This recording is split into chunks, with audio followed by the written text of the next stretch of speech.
Hello मेरे dear साथियों, आप सबका बहुत बहुत स्वागत है आपके अपने प्यारे से यूट्यूब चैनल गणेशाय वर्ल्ड में। और डियर साथियों, आप सबकी डिमांड पर आज हम 11th केमिस्ट्री में फिनिश खात्मा करने वाले हैं भैया, चैप्टर नंबर 6, जिसका नाम है साम्यावस्था या इक्विलिब्रियम, इसको इंग्लिश में बोलते हैं। इसका हम खात्मा करने वाले हैं बड़े अच्छे तरीके से। मतलब कुछ इसमें इंपॉर्टेंट टॉपिक हैं, है ना, बहुत अच्छे, कुछ आपकी डेली लाइफ के लिए यूज करने वाले टॉपिक, मतलब बहुत अच्छा मतलब है ये साम्यावस्था। मतलब इसमें बहुत अच्छी चीजें आपको सीखने को मिलने वाली है ये चैप्टर, है ना। तो इसको आज हम खत्म करेंगे, इसको फिनिश करने लगे, है ना। तो आपको भैया करना क्या है कि आपको ज्यादा से ज्यादा वीडियो को शेयर करना, ताकि ज्यादा स्टूडेंट इस वीडियो को देख पाए, है ना। ज्यादा से ज्यादा आपको शेयर करना है। अच्छा लगे तो भाई वीडियो को लाइक भी कर देना, और चैनल पे नए हो तो चैनल को सब्सक्राइब कर लेना, ठीक है ना। इतना आपको काम करना है और वीडियो को हम स्टार्ट करते हैं। तो भैया स्टार्ट करते हैं, बिल्कुल देरी नहीं करना। तो भैया चैप्टर का नाम है साम्य अवस्था। क्वेश्चन है कि साम्यावस्था क्या, क्वेश्चन है साम्यावस्था क्या। तो मैं बोलूंगा यार, मैंने पिछली वीडियो में, मतलब मैंने जब पिछला चैप्टर कराया था और चैप्टर का नाम था ऊष्मा गति की, मैंने उसमें उत्क्रमणीय और अनुत्क्रमणीय के बारे में कुछ बताया था। उत्क्रमणीय क्या होता है, अनुत्क्रमणीय क्या होता है, ये बात बताई थी। तो मैं आपसे बोलूंगा उत्क्रमणीय क्या होता है। मैं बोलूंगा आपसे कि उत्क्रमणीय होता क्या है। तो आप बोलोगे सर उत्क्रमणीय एक ऐसा प्रक्रम होता है जो अग्र और पश्च दोनों दिशाओं में चल सकता है। हाँ, ऐसा है, ऐसा है। जैसे मान के चलो उत्क्रमणीय है, तो जैसे मान के चलो जल है, तो जल ठोस अवस्था से द्रव अवस्था में परिवर्तित हो जाता है, और द्रव अवस्था से ठोस अवस्था में परिवर्तित हो जाता है जल। बोलो है कि नहीं ऐसा। तो जल दोनों अवस्थाओं में जा रहा है, ठोस से द्रव में भी, द्रव से गैस में भी, और द्रव से ठोस में भी, मतलब ये आपस में परिवर्तित हो रहा है। तो बेटा जो दोनों दिशाओं में चल सके, जो दोनों दिशाओं में चल सके, उसको उत्क्रमणीय बोलते हैं। क्या बोलते हैं? उत्क्रमणीय, उत्क्रमणीय, उत्क्रमणीय बोलते हैं ना। और जो दोनों दिशाओं में ना चल सके उसे हम क्या बोलते हैं? अनुक्रमणीय, अनुक्रमणीय, उसे क्या बोल देते हैं हम? अनुक्रमणीय, मतलब एक दिशा वाला, ठीक है। अब जैसे कंडे को जला दो, कंडा सुना है? कंडा, कंडे को जला दो, राख बन जाएगी। क्या बन जाएगी? राख। क्या राख से कंडा बन जाएगा? आप बोलोगे सर बिल्कुल नहीं बन पाएगा, ऐसे कैसे पॉसिबल?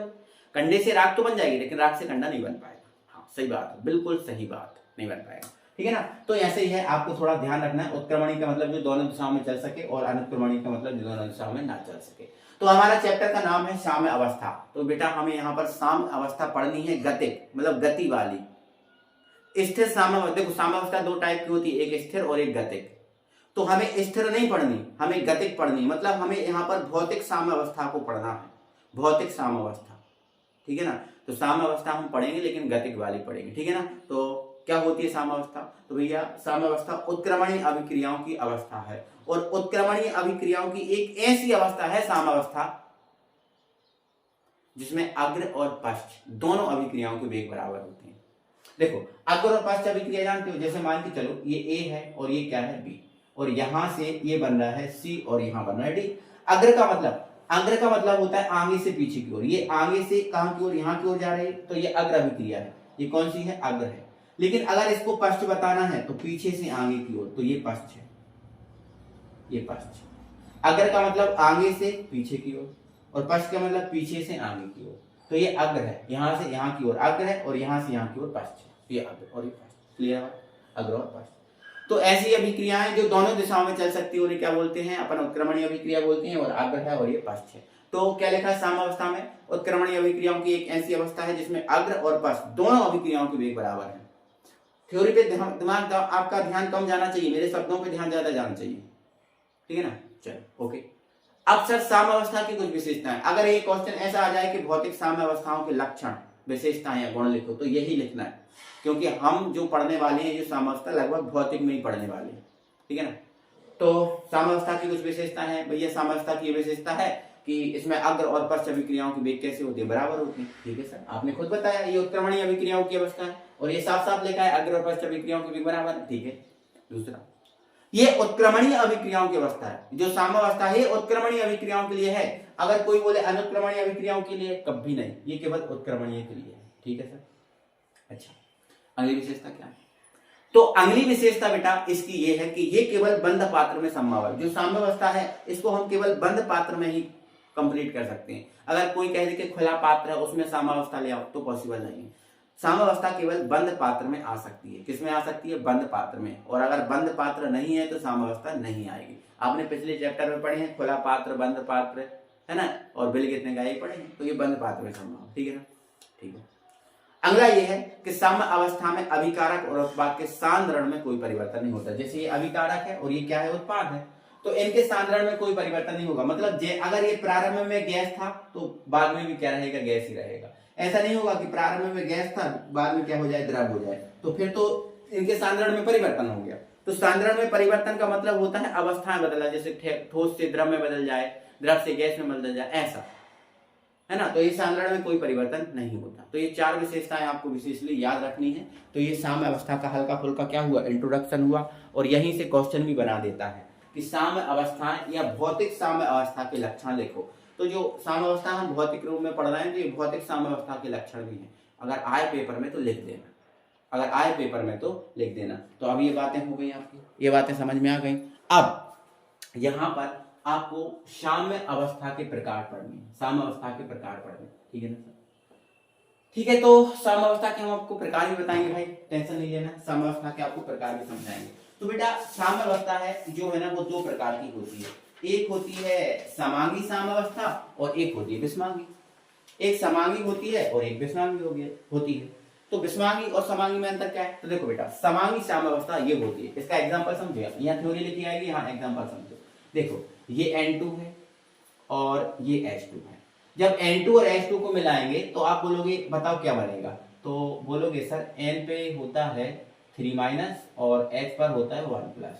तो ये इधर गया और ये इधर गया, सर NH3 बन जाएगा। मैं बोलूंगा बिल्कुल, ये साम्य अवस्था में होगा, है ना। साम्य अवस्था के प्रकार पढ़ रहे हैं तो ये तो उत्क्रमणी हो गई, है ना, ठीक है। तो ये गैस है N2, ये भी गैस है, और अमोनिया, ये अमोनिया बनी, ये भी गैस है।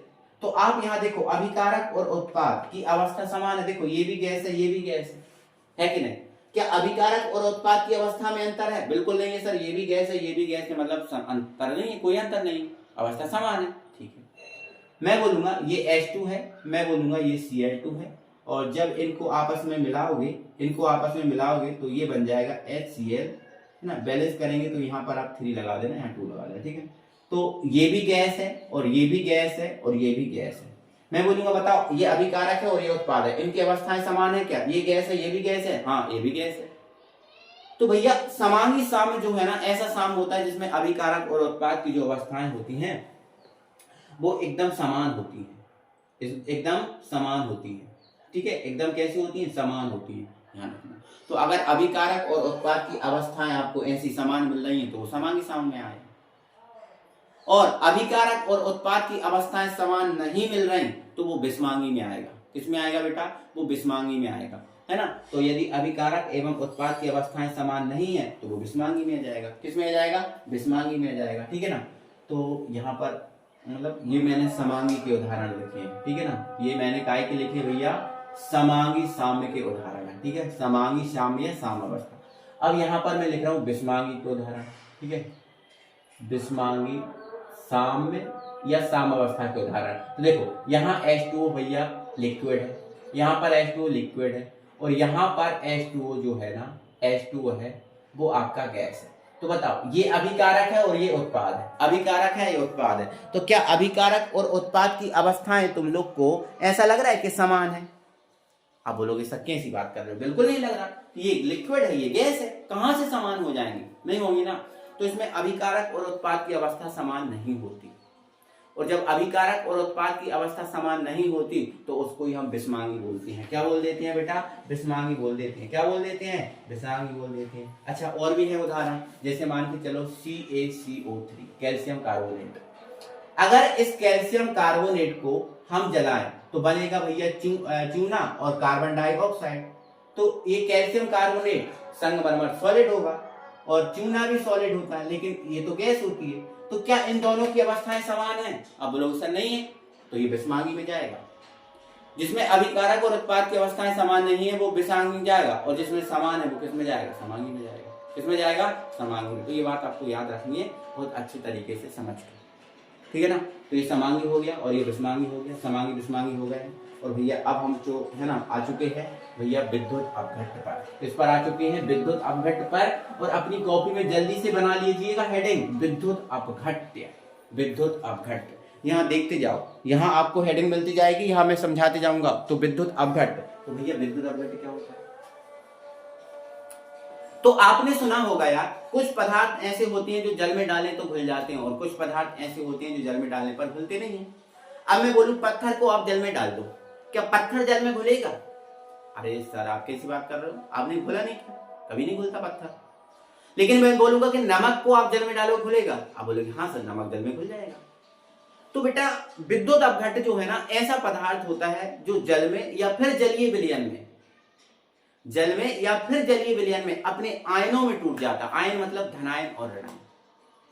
तो ऐसा पदार्थ जो जल में या जलीय विलयन में अपने आयन मतलब धनायन और ऋणायन में टूट जाता है या विभक्त हो जाता है, उसे हम विद्युत अपघट्ट बोलते हैं। उसे क्या बोल देते हैं बेटा? हम विद्युत अपघट्ट बोल देते हैं। अब जैसे यहाँ उदाहरण समझना, उदाहरण मैं यहाँ समझाऊंगा, उधर आपको ये सब मिलेंगे। तो उदाहरण मैं आपको समझाऊंगा, ये जो विद्युत अपघट्ट है इसके उदाहरण आप यहाँ समझाऊंगा, यहाँ लिख लेना आप, ठीक है ना। तो विद्युत अपघट्ट में जैसे आपको मैंने बोल दिया NaOH, क्या बोल दिया? NaOH, ठीक है। मैंने बोल दिया KOH, ठीक है। मैंने बोल दिया NaCl, ठीक है। मैंने बोल दिया NH4Cl, ठीक है। या फिर मैंने बोल दिया यहाँ पर HCl, ठीक है। मैंने बोल दिया यहाँ पर H2SO4, ठीक है। मैंने यहाँ पर अब चलो यहाँ पर बोलूंगा, यहाँ पर क्योंकि मुझे इसका आयनन भी बताना, NH4Cl। मैंने यहाँ पर बोल दिया है CH3COOH। मैंने यहाँ पर बोल दिया है यहाँ लिख दे रहा हूँ CH3COON, ये बोल दिए। तो यहाँ पर बेटा जो भी ये दिख रहे हैं ये विद्युत अपघट्ट हैं। क्यों है? क्योंकि जब हम इनको जल में डालेंगे, जैसे ही हम इनको जल में डालेंगे तो ये अपने आयनों में टूट जाएंगे, ये अपने आयनों में टूट जाएंगे। ये अपने आयनों में कैसे टूटेंगे मैं आपको तोड़ के ही बता रहा हूं। वैसे तो आपको अगर आयन के बारे में किस पर धनायन किस पर ऋणायन होता है अगर ये चीज पता है तो फिर तो आपको दिक्कत नहीं होगी। लेकिन मुझे पता है कि ना आप कम पढ़ते हो थोड़ा सा, चलिए, है ना। तो Na पर क्या होगा? प्लस, और OH पर क्या होगा? माइनस। देखो धनायन और ऋणायन में टूट रहा है, मतलब ये विद्युत अपघट्ट है। इसको तोड़ो, K प्लस में और OH माइनस में टूट रहा है, हाँ सर टूट रहा है, मतलब ये विद्युत अपघट्ट है। ये Na प्लस में और Cl माइनस में टूट रहा है, हाँ टूट रहा है, मतलब विद्युत अपघट्ट है। ये H प्लस और Cl माइनस में टूट रहा है, हाँ सर ये विद्युत अपघट्ट है। ये H प्लस और SO4 2 माइनस में टूट रहा है, हाँ विद्युत अपघट्ट है। ये CH3COO माइनस और Na प्लस में टूट रहा है, हाँ, है ना। ये आपका NH4 प्लस में और Cl माइनस में टूट रहा है, हाँ। ये CH3COO माइनस और H प्लस में टूट रहा है, हाँ। तो जो प्लस और माइनस में टूट जाता है, मतलब जो धनायन और ऋणायन में टूट जाता है, वो विद्युत अपघट्ट है। जो जो धनायन और ऋणायन में टूट जाएगा वो विद्युत अपघट्ट होगा, वो विद्युत अपघट्ट होगा। क्लियर है? तो ये विद्युत अपघट्ट के मैंने इतने सारे एग्जांपल दे दिए। ये जो इतने सारे एग्जांपल हैं विद्युत अपघट्ट के एग्जांपल है। ओके, ठीक है। लेकिन विद्युत अपघट्ट में हमने ऐसा देखा कि कुछ विद्युत अपघट्ट जल में बहुत अच्छे से घुल जाते हैं और कुछ नहीं घुलते। जैसे आप जल में नमक डालो, अच्छे से घुल जाएगा, बिना घोले भी जल में नमक घुल जाएगा। लेकिन अगर हम उसी जल में साबुन को डाल दें तो बिना घोले घुलेगी?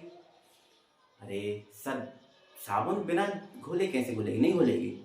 तो भैया यही तो कारण है कि जो साबुन है नहीं घुल रही लेकिन नमक घुल गया। तो विद्युत अपघट्ट दो प्रकार का होता है, एक प्रबल और एक दुर्बल, एक प्रबल और एक दुर्बल, है ना। तो ऐसे विद्युत अपघट्ट जो जल में पूर्णतः मतलब 100% घुल जाते हैं उन्हें प्रबल विद्युत अपघट्ट कहते हैं, है ना। और ऐसे विद्युत अपघट्ट जो जल में पूर्णतः मतलब 100% नहीं घुलते उन्हें हम क्या बोलते हैं? दुर्बल विद्युत अपघट्ट। मतलब दुर्बल विद्युत अपघट्ट आंशिक रूप से घुलती है, पूर्णतः कभी नहीं घुलते, ठीक है ना। तो यहां जो है ना मैं प्रबल विद्युत अपघट्ट लिखूंगा, प्रबल विद्युत अपघट्ट, प्रबल विद्युत अपघट्ट के एग्जाम्पल लिखूंगा। ये प्रबल विद्युत अपघट्ट की परिभाषा होगी, ठीक है। तो प्रबल विद्युत अपघट्ट में बेटा ये सब आएंगे। देखो ये जो आपको दिख रहे हैं, ये वाले ये वाले ये वाले ये दिख रहे हैं ना जितने, ये सारे के सारे जो है ना, ये यहां से हटा दो, यहां से हटा दो, यहां से हटा दो, ये प्रबल विद्युत अपघट्ट है। तो जितने भी ये प्रबल विद्युत अपघट्ट है उनके एग्जाम्पल में आपको ये लिखना है। ये प्रबल विद्युत अपघट्ट के उदाहरण है, प्रबल विद्युत अपघट्ट के उदाहरण है। ये सारे आपको प्रबल विद्युत अपघट्ट के एग्जाम्पल में लिख लेना। अब दुर्बल विद्युत अपघट्ट पूर्णतः नहीं होते, तो ये दुर्बल विद्युत अपघट्ट में आएंगे, है ना, जैसे HNO3 भी हो गया, है ना, तो ये दुर्बल विद्युत अपघट्ट में आएंगे, है ना, तो NH4OH हो गया, तो ये दुर्बल विद्युत अपघट्ट में आएंगे, क्योंकि ये जल में पूर्णतः नहीं घुलते। तो समझ गए ना, तो ये चीज आएगी प्रबल में और ये चीज आएगी दुर्बल में। ये बात को आपको ध्यान रखना है, ये चीज आपको नोट करते जाना है विद एग्जाम्पल। यहाँ पर एग्जाम्पल बता रहा हूँ, यहाँ थ्योरी आ रही है, ठीक है। ये विद्युत अपघट्ट हो गया, विद्युत अपघट्ट हो गया, प्रबल भी हो गया, दुर्बल भी हो गया। ये बात आप समझ भी गए होंगे, ठीक है ना सर? ये तो सर समझ गए हम, ये तो हम समझ गए, इतने तो समझदार हैं कि हम ये चीजें तो समझ सकते हैं, ठीक है। चलो अब समझदार हो तो फिर इनको मैं हटा देता हूँ। अब मैं समझदार हो आप ना, तो इसको हटा दे रहा हूँ, ठीक है ना। तो अब आपका जो नया सिद्धांत आ रहा है वो भैया आर्हीनियस का नियम आ रहा है, आर्हीनियस का नियम। और आर्हीनियस का नियम जो है ना बेटा, अम्ल और क्षार के बारे में बताता है। जो आर्हीनियस का नियम है वो अम्ल और क्षार के बारे में बताता है, मतलब ये बताता है कि कौन अम्ल है और कौन क्षार है, ये बताता है। तो बेटा ये जो सिद्धांत है ये सिंपली कहता है कि जो H+ देता है वो अम्ल होता है और जो OH- देता है वो क्षार होता है। मतलब इनके अनुसार जो H+ देगा वो अम्ल होगा और जो OH- देगा वो क्षार होगा, ये सिद्धांत। तो ये सिद्धांत बिल्कुल सिंपल सा है, जो H+ देगा वो अम्ल होगा, जो OH- देगा क्षार होगा, ठीक है। ये समझ गए, ये सिद्धांत छोटा है सर, देख के ही समझिए, कोई दिक्कत नहीं है। तो मैंने बोला अम्ल क्या है, मैंने बोला अम्ल क्या है, तो आप बोलोगे कि अम्ल ऐसा पदार्थ होता है जो H+ आयन दान करता है या H+ आयन देता है, वो अम्ल होता है। और आपको यह भी पता होगा कि जो अम्ल है वो स्वाद में खट्टे होते हैं, अम्ल है वो स्वाद में कैसे होते हैं, खट्टे होते हैं। और आपको यह भी पता होगा कि जो अम्ल है वो नीले लिटमस को लाल कर देता है। लेकिन सर ये तो हम बार बार भूल जाते हैं, इसको याद रखने की कोई ट्रिक बता दो। तो अम्ल को भैया याद रखना अनिल से और क्षार को याद रखना छल्ली से, है ना। तो अम्ल, आ पर मतलब आ मतलब अम्ल और नी मतलब नीले, नीले लिटमस को, नीले लिटमस पेपर को, नीले लिटमस पेपर को लाल कर देता है, लाल कर देता है, लाल कर देता है। और छलनी से याद रखना क्षार को, मतलब छा मतलब क्षार, ला मतलब लाल, है ना।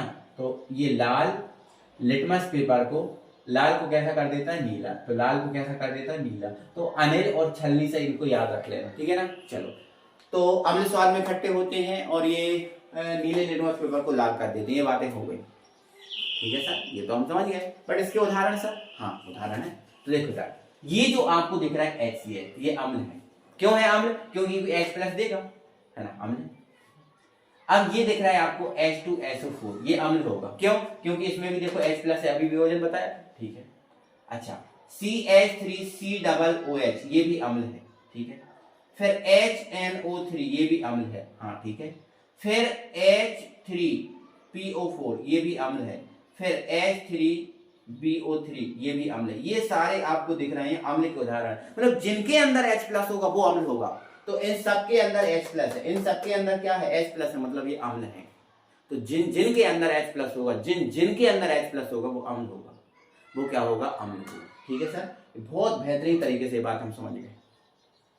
ओके, अब अम्ल भैया दो प्रकार के, अम्ल भी दो प्रकार के होते हैं। उदाहरण लिख लो जल्दी से, इनको फिर हटा रहा हूं, इनको हटा रहा। तो अम्ल है, अम्ल भी दो प्रकार के होते हैं। तो अम्ल दो प्रकार के कौन से, तो भैया एक प्रबल अम्ल और एक दुर्बल अम्ल। तो प्रबल अम्ल क्या है, तो ऐसे अम्ल जो ज्यादा मात्रा में H+ देते हैं वो प्रबल अम्ल है। और ज्यादा मात्रा में H+ देने वाले भैया कौन है, जैसे HCl हुआ और जो H2SO4 है, ये ज्यादा मात्रा में देते हैं, इसलिए इन दोनों को प्रबल अम्ल में गिना जाता है। तो ध्यान रख लो, ये अपने नोट कर लो, ये प्रबल अम्ल के ये दो उदाहरण है, HCl और H2SO4, HCl और H2SO4। फिर दुर्बल अम्ल, तो ऐसे अम्ल जो कम मात्रा में H+ देते हैं उन्हें दुर्बल अम्ल कहेंगे। अब दुर्बल अम्ल में कौन आएगा, तो जैसे CH3COOH हो गया, है ना, HNO3 हो गया, और इसके अलावा, इन दोनों के अलावा और भी लिखे इतना एग्जांपल, वो सब दुर्बल में आ जाएंगे। तो इन बातों को आपको याद रखना है, प्रबल अम्ल क्या है, दुर्बल अम्ल क्या है, ये बातें आपको याद रखना है, ठीक है ना। इन सबको हटाओ, हेडिंग डालो क्षार। क्षार क्या है, तो ऐसे पदार्थ जो OH- देते हैं उन्हें क्षार कहते हैं, और क्षार स्वाद में कैसे होते हैं, कड़वे होते हैं। स्वाद में कैसे होते हैं, कड़वे होते हैं, ठीक है। और यह लाल लिटमस पेपर को नीला कर देती है। ये बात हो गई, ठीक है। अब जो क्षार हैं दो टाइप के, एक दुर्बल और एक प्रबल। दुर्बल क्या होगा, तो ऐसे क्षार जो अधिक मात्रा में OH माइनस देते हैं वो उन्हें प्रबल प्रबल क्षार कहेंगे, और जो कम मात्रा में देंगे दुर्बल क्षार। देखो प्रबल और दुर्बल के उदाहरण दिए, जैसे KOH हुआ, NaOH हुआ, ये प्रबल में आते हैं। लेकिन NH4Cl हुआ, है ना, और फिर और सारे मैंने कितने लिखाए थे, ये लिखा है, ये दुर्बल में आएंगे, ठीक है ना। तो ये अम्ल हुआ, क्षार हुआ, ठीक है ना। तो अम्ल समझ गए, क्षार समझ गए, विद्युत अपघटन समझ गए, ये बातें समझ गए। अब कुछ क्वेश्चन और अच्छे तरीके आएंगे तो आ जाओ, अब हम उन क्वेश्चन पे चलते हैं और उन क्वेश्चन को अच्छे से देखते हैं, समझते हैं। चल तो बेटा अब हम आ गए हैं कहां पर, ब्रांस्टेड एवं लॉरी के अम्ल क्षार सिद्धांत पर। मतलब अभी हमने अम्ल और क्षार पढ़े हैं, लेकिन अभी तक हमने क्या देखा कि जो H प्लस देता है वो अम्ल होता है, और जो OH माइनस देता है वो क्षार होता है। अभी हमने ये पढ़ा है कि जो H प्लस देगा वो अम्ल और जो OH माइनस देगा वो क्षार होगा। अभी तक हमने ये पढ़ा है। लेकिन ब्रांस्टेड एवं लॉरी जो साहब है ना, वो क्या कहते हैं, देखो ब्रांस्टेड और लॉरी दो वैज्ञानिक हैं, अलग अलग नहीं है। ब्रांस्टेड हाँ अलग अलग है, ब्रांस्टेड और लॉरी दो अलग अलग वैज्ञानिक है, और इन्होंने ये सिद्धांत दिया था। तो इस सिद्धांत में क्या बोला गया, तो देखो सबसे पहले तो ये सुन लो कि इस सिद्धांत का जो प्रतिपादन है वो भैया 1923 में हुआ था। कब हुआ था, 1923 में, ठीक है। अब क्या बोला गया इस सिद्धांत में, तो इस सिद्धांत में मेरे भाई और मेरे डियर साथियों बोला गया, देखो इस सिद्धांत के अनुसार अम्ल जो है ना वह पदार्थ होता है जो प्रोटॉन का मतलब क्या होता है, H प्लस होता है। प्रोटॉन का मतलब क्या होता है भैया, H प्लस होता है, जो प्रोटॉन H प्लस दान करता है। मतलब बोला गया कि अम्ल वो होगा जो प्रोटॉन H प्लस दान कर देगा। तो ये बात तो सेम हो गई, हमने पढ़ा था कि जो H प्लस दान करता है वो अम्ल होता है, ठीक है, ये बात तो सेम है, ठीक है। लेकिन इनने ये बोला कि क्षार जो है वह पदार्थ है, मतलब जो प्रोटॉन मतलब H प्लस जो है ना वो ग्रहण करता है। अभी हमने क्या पढ़ा था कि जो OH माइनस दान करता है वो क्षार होता है, लेकिन इनने क्या बोला कि क्षार वो भी होगा जो प्रोटॉन को ग्रहण करेगा। जो दान करेगा वो अम्ल होगा, और जो ग्रहण करेगा वो क्या होगा, क्षार होगा। अर्थात जो प्रोटॉन है वो अम्ल है वो प्रोटॉन दाता है, और जो क्षार है वो प्रोटॉन ग्राही है। मतलब दान करेगा क्षार, दान करेगा अम्ल और ग्रहण करेगा क्षार, ठीक है। थोड़ा सा मजा नहीं आया सर, एक एग्जाम्पल देके और समझा दो ना, तो फिर तो आप पूछना ही क्या, फिर हम बहुत अच्छे से समझ जाएंगे इस चीज को। आ जाओ ध्यान समझाते हैं, ठीक है। थोड़ा पहले यहां पर समझो मेरे भाई, आपको पता है N जो है, N का परमाणु क्रमांक आपको पता है 7। थोड़ी सी चीज समझो फिर यहां समझाऊंगा, ठीक है। N का परमाणु क्रमांक 7 है, ठीक है ना, 7 है। तो पहली कक्षा में सर 2 इलेक्ट्रॉन जाएंगे, दूसरी कक्षा में 5 इलेक्ट्रॉन जाएंगे, ठीक है ना सर, कोई दिक्कत नहीं।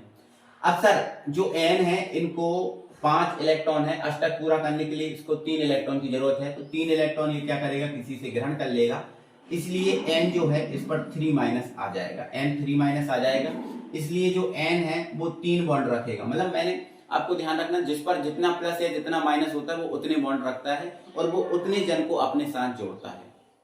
जैसे N है, हमें पता है कि जो N है वो आपका 3H जोड़ के NH3 बनाता है। तो 3H क्यों जोड़ रहा है, क्योंकि इस पर 3 माइनस है और 3 बॉन्ड रख सकता है, इसलिए 3H को जोड़ देगा, है ना। लेकिन अगर गलती से N पर मैंने प्लस लिख दिया, क्या लिख दिया, प्लस, तो अब ये जो 6 इलेक्ट्रॉन थे वो नहीं, 7 इलेक्ट्रॉन थे वो नहीं बचे, क्योंकि एक प्लस का मतलब दान करना, एक दान कर दिया तो कितने इलेक्ट्रॉन बचे, 6 बचे, ठीक है सर। तो पहले में 2 और दूसरे में 4, पहले में 2 दूसरे में 4। अब जो N है देखो यहां पर 3 इलेक्ट्रॉन ग्रहण कर रहा था तो 3 माइनस आ रहा था, 3 बॉन्ड बता रहा था, लेकिन अब जो N है इसको अष्टक पूरा करने के लिए 4 इलेक्ट्रॉन की जरूरत है। तो ये जब ये 4 इलेक्ट्रॉन ग्रहण करेगा तो ये 4 मतलब H को जोड़ सकता है, अपने अंदर 4 H को जोड़ सकता है, ध्यान रखना। लेकिन 4 H को कब जोड़ेगा, जब N पर क्या आ जाएगा, प्लस आ जाएगा, N पर क्या आ जाएगा, प्लस आ जाएगा। ये बात को ध्यान रखना है, ठीक है ना, ये बात को आपको ध्यान रखना है। तो मतलब अब जो है ना N जो है वो 4 H को जोड़ सकता है, क्यों, क्योंकि यहाँ पर इस पर प्लस लगा दिया, क्या लगा दिया, प्लस लगा दिया। ये बात को ध्यान रखना। तो ध्यान रखना कि अगर हमें N से 4 H को जोड़ना है तो उस पर हमने प्लस लगाना पड़ेगा। देखो हमने एक आयन भी पढ़ा है, हमने एक आयन भी पढ़ा है NH4 प्लस, पढ़ा है कि नहीं पढ़ा है ना। तो ये प्लस वास्तव में यहाँ होता है, बट यहाँ लगा दे तो कोई फर्क नहीं पड़ता है, ठीक है ना। चलो आगे एक एग्जाम्पल और समझ लो, ठीक है ना, ये बात समझ गए। अब एक चीज और समझो, अब एक चीज में और क्या समझना है, तो देखो ये बात को ध्यान रखना भाई, ये बहुत अच्छी बात बता रहा हूं मैं आपको, मैं ना एकदम कॉन्सेप्ट चीजें एकदम एक कॉन्सेप्ट से बता रहा हूँ चीजों को, हवा में नहीं उड़ाता मैं, ठीक है। अब यहाँ देखो ओ है, ओ का परमाणु क्रमांक सर 8 है, तो ओ का परमाणु क्रमांक 8 है, तो पहले में 2 जाएंगे, दूसरे में 6 जाएंगे। अब इसको 8 करना है दूसरे अष्टक में, तो 2 इलेक्ट्रॉन ग्रहण करेगा, तो इसलिए O पे 2 माइनस आ जाता है। अब O 2 माइनस आ जाता है, इसलिए हम देखते हैं H2 लिखते हैं, मतलब O है अपने साथ 2 H जोड़ता है, कितने H जोड़ता है, 2 H। लेकिन अगर हमें O से 3 H जोड़ना है तो ऊपर प्लस लगाना पड़ेगा, इससे क्या होगा सर, देखो 7 इलेक्ट्रॉन बचेंगे। अब 7 इलेक्ट्रॉन बचेंगे तो पहले में 2 और दूसरे में 5। अब दूसरे में 5 आ गए तो 5 को 8 बनाने के लिए कितने चाहिए, 3, तो O पे 3 माइनस आ जाएगा, और जब 3 माइनस आ जाएगा तो जो O है वो आपका 3 O को जोड़ सकता है। 3 O को कब जोड़ेगा, जब इस पर क्या होगा, प्लस होगा। आई बात समझ में, तो ये बातों को आपको ध्यान रखना है बहुत अच्छे तरीके से, ठीक है ना। चलो अब आ जाओ यहाँ पर समझो, अब यहाँ पर समझो, जितना आपने अभी तक पढ़ा है उसके आधार पर समझना, ठीक है। देखो यहाँ बेटा, यहाँ लिखा है NH3 और यहाँ पर लिखा है H2O, ठीक है। मैंने आपको बताया था जो H2O होता है, मैंने आपको बताया था जो H2O होता है इसमें H प्लस भी होता है और OH माइनस भी होता है, मैंने आपको ये पहले ही बता दिया। बोलो, आप बोलोगे हाँ सर ये तो बता दिया आपने, ठीक है। अब यहाँ ध्यान से समझो, हम ब्रांस्टेड और लॉरी काम्बले क्षार सिद्धांत पढ़ रहे हैं, अब ध्यान समझो। अब बताओ मेरे भाई, क्या इसके पास H प्लस होगा कि नहीं, आप बोलो H2 के पास H प्लस होगा, आप बोलोगे हाँ सर होगा। तो अगर ये H2 है, अपना ये H प्लस इसको दान कर रहा है, अपना जो H प्लस है इसको क्या कर रहा है, दान कर रहा है भैया, जो अपना H प्लस है वो इसको दान कर रहा है इसको। तो अगर ये दान कर रहा है, ये जो H2 है अपना H प्लस दान कर रहा है, तो जो H प्लस दान करता है वो कौन होता है, अम्ल होता है, तो ये कौन होगा, अम्ल होगा सर, ये कौन होगा, अम्ल होगा। और अगर ये H प्लस को ग्रहण कर रहा है तो ये कौन होगा, क्षार होगा, किसका क्या होगा, क्षार होगा। और ये किसके अनुसार होंगे, ये ब्रांस्टेड और लॉरी के अनुसार होंगे, क्योंकि इन्होंने कहा कि जो प्रोटॉन दान करता है वो अम्ल, जो प्रोटॉन ग्रहण करता है वो क्षार, मतलब ये दान कर रहा है तो ये अम्ल और ये ग्रहण कर रहा है तो ये क्षार, ठीक है सर, ये बात समझो। लेकिन अब यहां समझो, अब भैया ये प्रोटॉन दान कर रहे हैं, तो प्रोटॉन जब दान कर दिया, मतलब देखो H2 के पास H प्लस और OH माइनस होते हैं, जब इसने H प्लस का दान कर दिया तो क्या बचा, OH माइनस बचा, क्या बचा, OH माइनस बचा, हाँ सर OH माइनस बचा, ठीक है। लेकिन जब इसने H प्लस को ग्रहण कर लिया तो 3 H तो थे, अब कितने H हो गए, आप बोलोगे सर अब 3 H तो पहले से ही थे, अब एक H और आ गया, 4 आ गए। लेकिन जब N पे 4 H लग जाते हैं तो उस पर क्या लगाना पड़ता है, हमें प्लस लगाना पड़ता है। तो देखो H प्लस दान करने के बाद ये बचा और H प्लस ग्रहण करने के बाद ये बना कि नहीं बना। तो इसने H प्लस दान किया इसलिए अम्ल है, ये क्या है, अम्ल, और इसने H प्लस दान किया, सॉरी H प्लस दान किया इसलिए अम्ल है, और H प्लस ग्रहण किया इसलिए क्या है, क्षार। लेकिन आगे एक और चीज यहां से निकल के आती है हमारे सामने, उस चीज को आप और समझो, बहुत बेहतरीन चीज है। अच्छा वो चीज क्या निकल के आती है, तो मेरे डियर साथियों वो चीज निकल के ये आती है कि जो H प्लस दान करता है वो अम्ल होता है, H प्लस दान करता है वो अम्ल होता है, लेकिन H प्लस दान करने के बाद ये बचा, और जो H प्लस दान करने के बाद जो बचता है उसको हम बोल देते हैं संयुग्मी क्षार। क्या बोल देते हैं, संयुग्मी क्षार। H प्लस जो दान करेगा वो अम्ल, और H प्लस दान करने के बाद जो बचेगा संयुग्मी क्षार, मतलब ये समझ लो कि ये इसका उल्टा है, ओके, ये उसका क्या है, उल्टा, ठीक है सर, ये बात समझ गए। देखो मैंने संयुग्मी अम्ल और संयुग्मी क्षार यहां लिख भी दिए, देखो प्रोटॉन ये लिखा है, प्रोटॉन दान करने के बाद जो पदार्थ बचता है उसे संयुग्मी क्षार कहते हैं। तो देखो प्रोटॉन जब इसने H प्लस दान कर दिया, इसमें H प्लस और OH माइनस थे, H प्लस दान कर दिया, OH माइनस बचा, और जो OH माइनस है वो संयुग्मी क्षार है, समझ गए। अब यहां देखो, अब मैंने यहां लिखा कि भैया H प्लस ग्रहण करने के बाद जो बना ये है, और जो बनता है वो इसका उल्टा, मतलब वो क्या होगा सर, वो होगा सर संयुग्मी अम्ल, ध्यान रखना। तो H प्लस दान करने के बाद जो बनेगा वो संयुग्मी क्षार, और H प्लस ग्रहण करने के बाद जो बनता है उसे संयुग्मी अम्ल। देखो यहाँ लिखा है प्रोटॉन ग्रहण, प्रोटॉन मतलब H प्लस ग्रहण करने के बाद जो पदार्थ बनता है उसे क्या कह देते हैं, उसे संयुग्मी अम्ल कहते हैं। यहाँ पर आप लिख लें। बात समझ में आई कि नहीं आई, बात समझ में आई कि नहीं आई, अब बोलोगे हाँ सर आ गई। एक एग्जाम्पल और बताओ, देखो एक और बताओ, यहां पर बेटा लिखा है H2O और यहां पर लिखा है HCl। देखो क्या HCl के पास H प्लस है? हाँ बोलोगे, आप बोलोगे सर H प्लस है और Cl माइनस है सर, कोई दिक्कत नहीं। तो अगर ये H प्लस अपना दान कर दे, अगर ये H प्लस दान कर दे तो ये कौन होगा? अम्ल होगा। कौन होगा? ये अम्ल होगा, ठीक है सर। और ये H प्लस ग्रहण कर ले तो ये कौन होगा? क्षार होगा। ये ब्रांस्टेड और लॉरी ने कहा था साफ साफ। हाँ बोलोगे सर, आप तो ये समझ गए, आप तो ये समझ गए।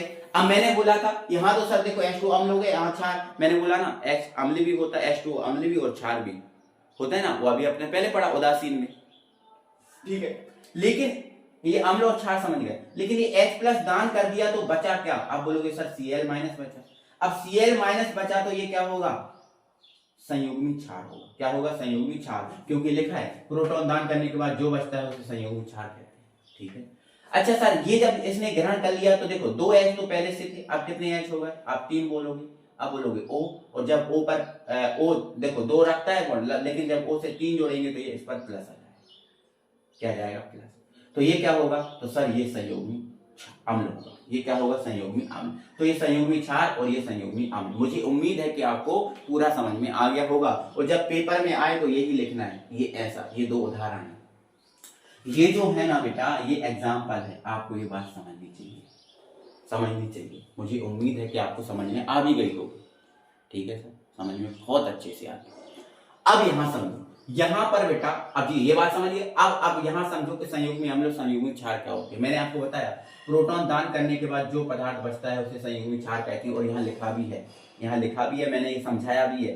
तो देखो प्रोटॉन दान कर दिया, देखो अम्ल का उल्टा क्षार है ना, और क्षार का उल्टा अम्ल है ना। जो क्षार होगा वो संयुग्मी अम्ल बनाएगा, जो अम्ल होगा वो संयुग्मी क्षार बनाएगा। ये बात याद रखो, ठीक है। उल्टा है थोड़ा सा, आपका कनेक्शन, अपने वीडियो को रोको और वीडियो में रोक के थोड़ा सा अपने माइंड में ये चीज स्थापित करो, व्यवस्थित करो ये चीज। अब यहाँ समझो, अब मैंने बोला प्रोटॉन दान करने के बाद जो पदार्थ बचता है उसे संयुग्मी क्षार कहते हैं। अब यहाँ देखो ध्यान से समझना, यहाँ पर ये H2O था, क्या था? ये H2, ठीक है। अगर इसने प्रोटॉन का दान कर दिया, अब वो दान अब ये मत कहना कि दान किसको कर रहा है सर, अरे दुनिया में किसी को कर दे, हमें उससे मतलब नहीं है, बस हमें दान कराना है, बस दुनिया में किसी को कर दे, हमें उससे मतलब नहीं है, बस हमें दान कराना है। तो अगर ये H2O अपना H प्लस जो है वो दान कर रहा है, क्या कर रहा है? दान। तो H प्लस ये दान कर देगा तो क्या बचेगा? H प्लस दान कर देगा तो OH माइनस बचेगा ना, ये OH माइनस बचा, ये OH माइनस है, ये संयुग्मी क्षार। क्या है? संयुग्मी क्षार। अब वहां और देख लो इसके एग्जांपल में, जैसे HCl लिखा है, अगर ये अपना HCl अपना H प्लस दान कर दे तो H प्लस दान कर दिया, क्या बचा? Cl, और Cl अकेला नहीं होता तो Cl पे माइनस लगाना पड़ेगा। और समझो एग्जांपल, और समझो एग्जांपल, जैसे बेटा ये लिखा है H2SO4, H2SO4, अगर ये H2SO4 अपना H प्लस क्या कर दे? दान कर दे, क्या कर दे? दान कर दे। तो जब H प्लस दान कर देगा तो अभी कितने H हैं? 2। जब 2 H में से एक H तो दान कर दिया तो एक H बचा ना, और ये SO4 जो कहते हो। लेकिन ध्यान रखना, जब ये H प्लस दान करेगा तो उस पर माइनस आएगा। क्या आएगा? माइनस आएगा। जब भी कोई H प्लस दान, देखो प्लस वाला अगर दान करता है तो माइनस आता है, क्या आता है? माइनस आता है, ठीक है ना। ठीक है सर, ये बन गया, समझ में आ गया सर, समझ में आ गया बहुत अच्छे से। अब मैं बोलूं, अगर ये मेरे पास कोई ने बोला कि ये HSO4 वन माइनस है, आपसे कोई बोले कि इसका आप हमें संयुग्मी क्षार बनाइए, संयुग्मी क्षार बना के दीजिए, तो जब भी आपको संयुग्मी क्षार बनाना हो, जब भी आपको संयुग्मी क्षार बनाना हो तो आपको कुछ नहीं करना, H प्लस दान करना है। तो इसका बनाना है तो इसका H प्लस दान कर दो। अब एक H तो है, एक H और दान कर देगा ये H प्लस, तो क्या बचेगा? SO4 बचेगा। क्या बचेगा? SO4। अब एक माइनस तो पहले से था, अब कितने माइनस आ गए? 2 माइनस। जब H प्लस दान करेगा, एक H प्लस दान करने पर एक माइनस आएगा, तो 2 की एक तो पहले ही करते हो, एक तो पहले से ही था। अब एक और दान कर दिया तो 1 माइनस पहले था, 1 माइनस और आ जाएगा, तो 1 माइनस 1 माइनस 2 माइनस हो जाएगा। ओके, अब ऐसे ये लिखा है, कोई ने लिख दिया कि H3PO4 है, H3PO4 है। आपसे किसी ने बोला कि इसका आप संयुग्मी क्षार बना के दो, तो बस एक H प्लस दान करा दो। जब एक H प्लस दान करा देंगे तो 3 है, कितने बचेंगे? 2 बचेंगे, और ये PO4। अब PO4 पर अब H प्लस दान किया तो क्या आ जाएगा? माइनस आ जाएगा। क्या आ जाएगा? माइनस आ जाएगा। मुझे उम्मीद है कि ये बात आप समझ गए होंगे। और अभी आप देखो, मैं उदाहरण यहाँ जगह नहीं है, मैं इधर लेके बता रहा हूँ। जैसे ये है आपके पास H2PO4 धन माइनस। आपने बोला कि फिर से आपसे बोला कि इसका आप संयुग्मी क्षार बना के दो, तो फिर से आप H प्लस दान कराना। जितनी बार आपसे बोले कि आप इसका संयुग्मी क्षार बना, उतनी बार आप H प्लस दान कराना। अब इसका बनाना है तो इसका एक H प्लस दान करा दो, अब एक और दान करा दो, कितना बचेगा? दो तो है, एक बचेगा, और ये PO4 एक माइनस और आएगा, एक माइनस पहले से है तो ये 2 माइनस हो जाएगा। आई बात समझ में कि नहीं आई बात समझ में? आ गई होगी बात समझ में। मुझे उम्मीद है कि ये पूरी की पूरी बात आपके दिमाग में बैठ गई होगी, आपको बहुत अच्छे से ये बात समझ में आ गई होगी। ठीक है ना भाई? चलो अब यहाँ ये बात समझ गए। अब यहाँ पर संयुग्मी अम्ल का बोला है तो प्रोटॉन ग्रहण कराना है। संयुग्मी अम्ल बनाने के लिए प्रोटॉन हमें क्या कराना है बेटा? ग्रहण कराना है। यहाँ पर देखो, जैसे मान के चलो OH माइनस है, OH माइनस है। अब हमें अगर इसका संयुग्मी अम्ल बनाना है तो H प्लस क्या करना पड़ेगा? हमें ग्रहण कराना पड़ेगा, है ना? तो जब H प्लस और OH माइनस मिलेंगे तो प्लस से तो माइनस कट जाएगा और क्या बन जाएगा? H2O बन जाएगा। बनेगा कि नहीं? अब किसी ने बोला कि भैया Cl माइनस है, आप इसका संयुग्मी अम्ल बनाओ, तो प्रोटॉन H प्लस ग्रहण करा दो, तो प्लस से माइनस कट गया और H और Cl मिलके क्या बना देंगे? HCl बना देंगे। बना देंगे कि नहीं बना देंगे? और देखो यहाँ पर, अब जैसे मान के चलो किसी ने बोला कि जो SO4 2 माइनस है, SO4 2 माइनस है, इसका आप सर हमें वो संयुग्मी अम्ल बना के बताओ। अगर संयुग्मी अम्ल बनाना है तो हमें प्रोटॉन क्या करना पड़ेगा? ग्रहण कराना पड़ेगा, मतलब H प्लस ग्रहण कराना पड़ेगा। तो जब हम इसको H प्लस देंगे तो अभी तो H के पास एक भी H नहीं है, एक H आ जाएगा और ये क्या हो जाएगा? ये है आपका SO4 रहेगा। लेकिन जब प्लस लेके आएगा तो एक प्लस घट जाएगा, तो दो माइनस है, दो में से एक घट जाएगा, प्लस माइनस कट जाएगा तो एक बचेगा, तो एक माइनस, है ना? अब जिससे किसी ने बोला कि ये लिखा है HPO4 2 माइनस लिखा है, ये लिखा है।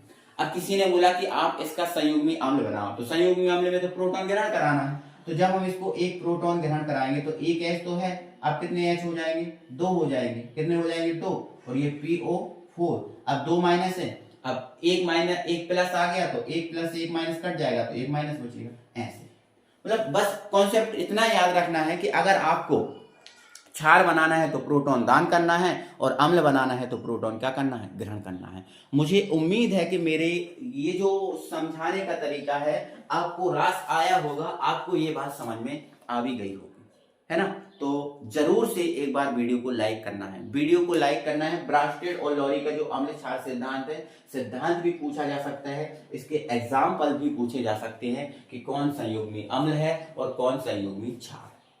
मुझे उम्मीद है ये बात आपको बहुत बेहतरीन तरीके से, बहुत अच्छे तरीके से आपके दिमाग में सेट भी हो गई, ठीक है ना?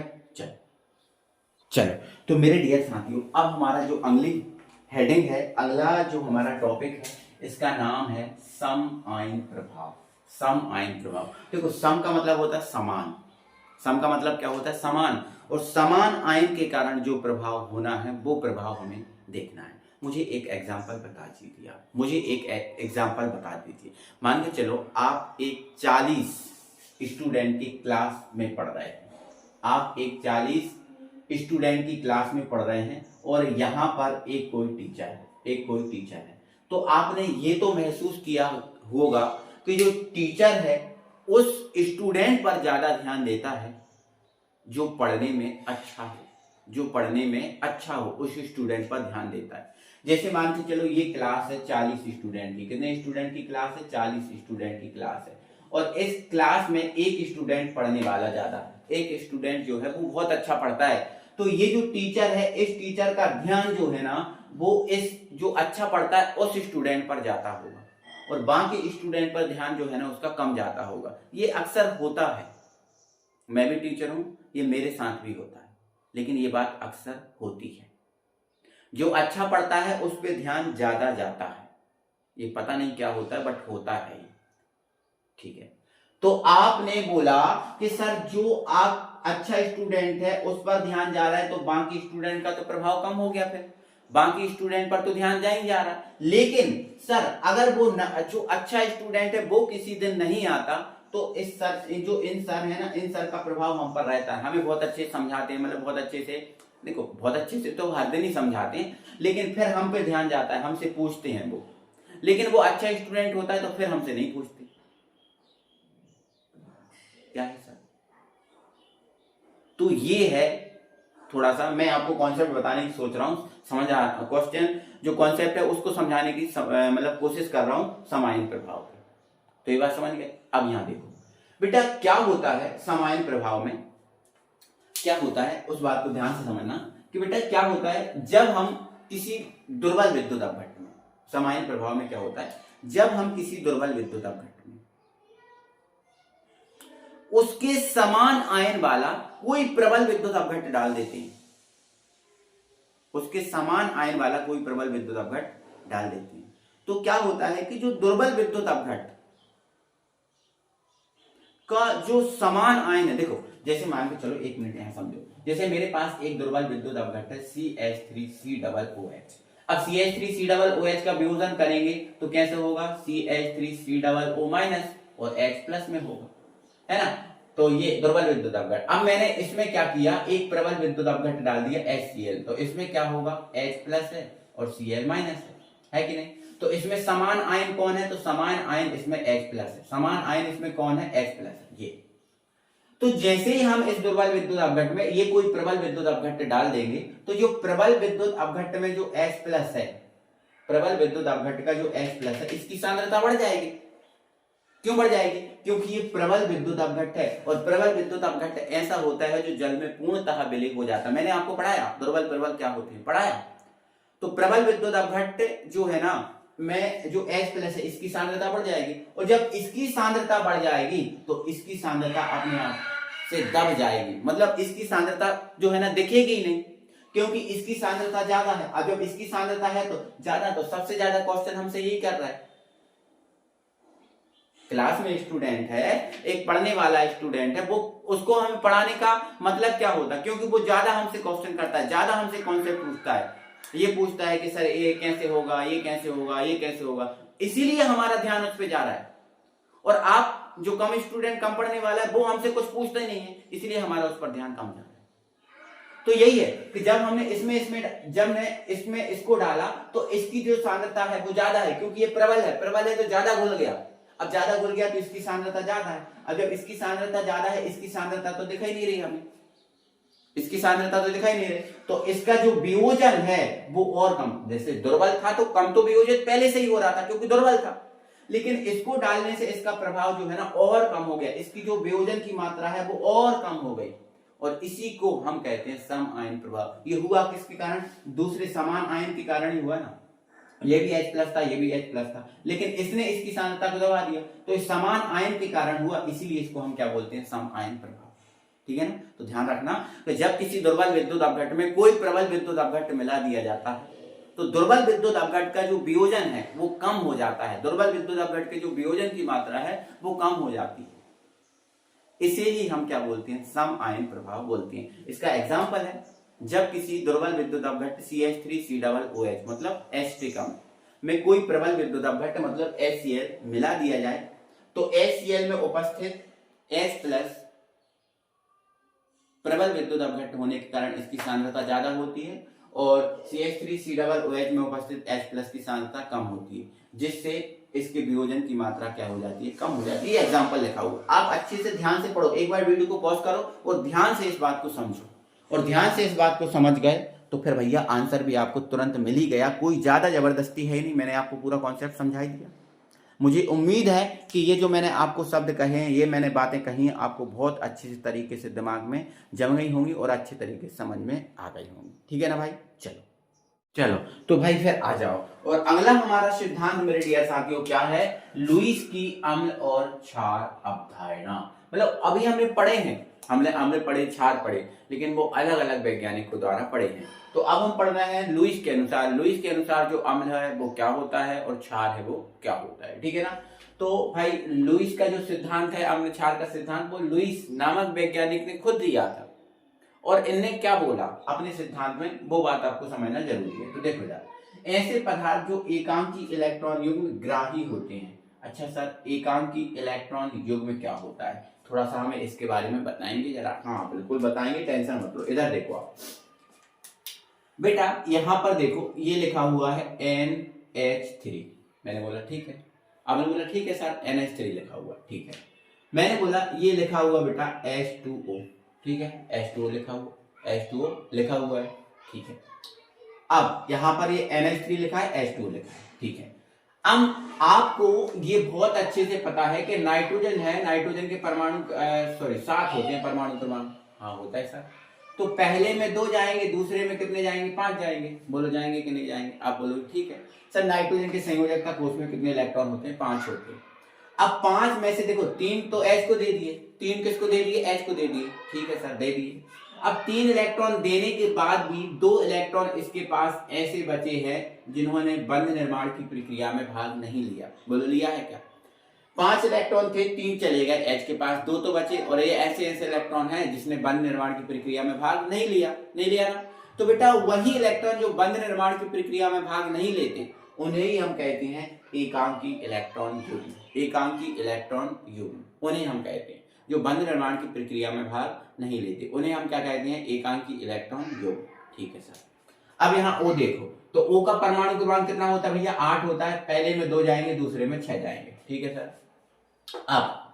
अब जो है ना 6 है इसके पास। अब O कितने H बांधे हैं, 2, तो O ने 2 इलेक्ट्रॉन तो दे दिए H को, लेकिन कितने इलेक्ट्रॉन बचे, तो फिर भी आप बोलोगे सर 4 इलेक्ट्रॉन ऐसे बचे हैं जो बंध निर्माण की प्रक्रिया में भाग नहीं लिए हैं, है ना। तो ये जो इलेक्ट्रॉन, मतलब बेटा 2 इलेक्ट्रॉन से एक युग्म बनता है, 2 इलेक्ट्रॉन से एक युग्म बनता है, मतलब ये ऐसे इलेक्ट्रॉन है जिन्होंने बंध निर्माण की प्रक्रिया में भाग नहीं लिया, और ऐसे ही इलेक्ट्रॉन जिसने बंध निर्माण की प्रक्रिया में भाग नहीं लिया वही कहलाते हैं एकांकी इलेक्ट्रॉन युग्म, ठीक है, कोई दिक्कत नहीं है सर। अब आगे देखो, यहां पर देखो ये लिखा है बेटा AlCl3 और ये लिखा है BF3, ये लिखा है ना, ठीक है।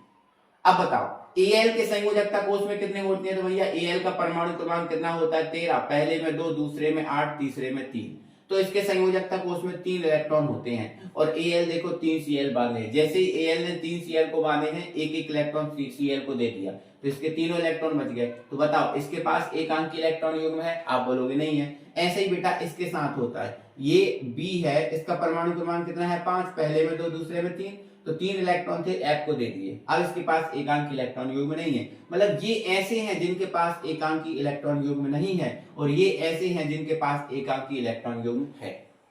तो मैं बोलूंगा कि बताओ एकांकी इलेक्ट्रॉन युग्म का दान कौन कर सकता है, ये या फिर ये। तो आप बोलोगे सर कैसी बात कर रहे हो, इनके पास तो है ही नहीं एकांकी इलेक्ट्रॉन युग्म।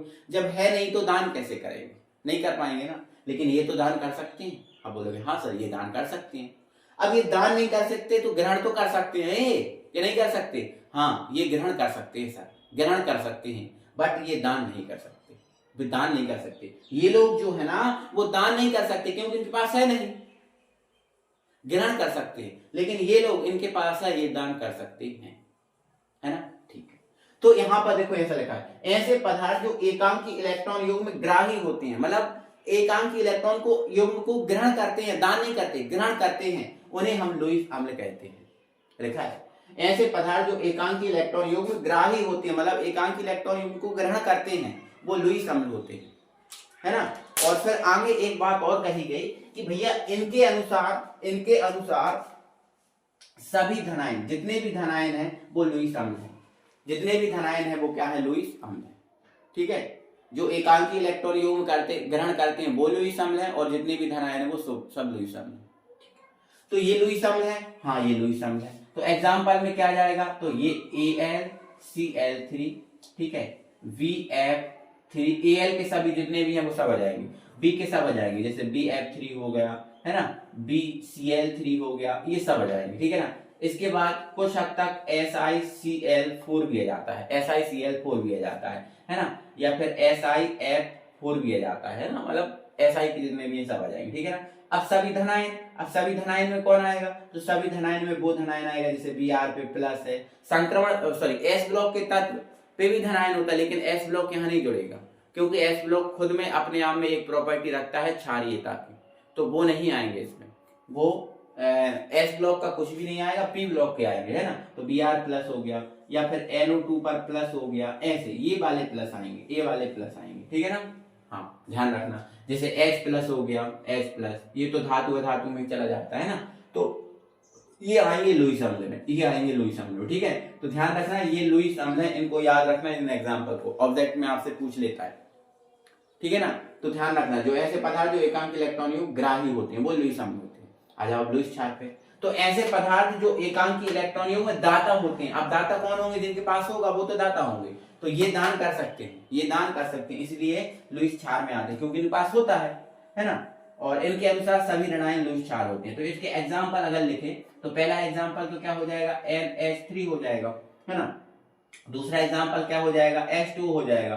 फिर अब ये तो मतलब एकांकी इलेक्ट्रॉन युग्म में दाता हो गए, इनके पास है, और कुछ ऋणायन भी तो हैं, जैसे Cl माइनस हो गया, है ना, Br माइनस हो गया, है ना, I माइनस हो गया, है ना, Cn माइनस हो गया, है ना, और फिर इसके बाद Nc माइनस भी हो गया, है ना। लेकिन इनके पास एकांकी इलेक्ट्रॉन युग्म है क्या, वो आपको देखना पड़ेगा, वो आपको यहाँ पर देखना पड़ेगा, ठीक है। हाँ, लेकिन OH माइनस है वो भी कहा जाएगा। तो ये ETC इस टाइप के होंगे जिनके पास एकांकी इलेक्ट्रॉन युग्म अवेलेबल है, ठीक है, उपस्थित है, वो आपके इसके अंतर्गत आएंगे। तो इन एग्जाम्पल को याद रखना, ये एग्जाम्पल बार बार पूछे जाते हैं। तो ये आपको समझ में आया कि लुईस अम्ल क्या है और लुईस क्षार क्या है, लुईस अम्ल क्या है और लुईस क्षार क्या है, ये बात आपको समझ में आई, मुझे उम्मीद है कि आपको समझ में आई होगी।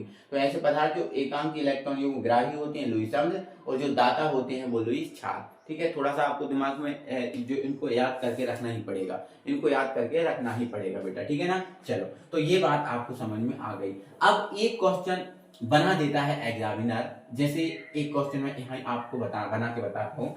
जैसे क्वेश्चन आपके एग्जाम में डाल दिया गया कि भैया ये क्वेश्चन क्या होता में है कि जो NH3 है, NH3 लुईस क्षार है क्यों, लुईस क्षार है क्यों, ये क्वेश्चन बना के आपको दे दिया गया। अब आप इसका जवाब क्या देंगे, NH3 है वो लुईस क्षार है, और आपसे बोल दिया गया कि क्यों है लुईस क्षार, आप इसका कारण बताओ।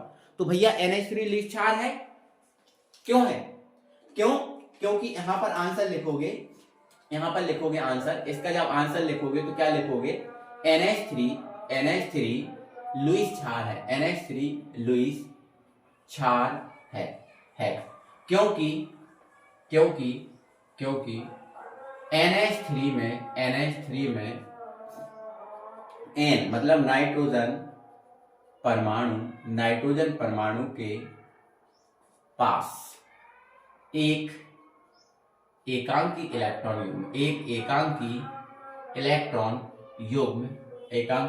युग्म उपस्थित होता है।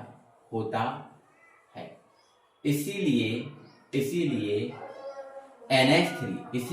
NH3 इलेक्ट्रॉन युग्म दाता होता। अब है तो दाता होगा कि नहीं होगा, दाता होता है, इसलिए NH3 इलेक्ट्रॉन युग्म दाता होते हैं।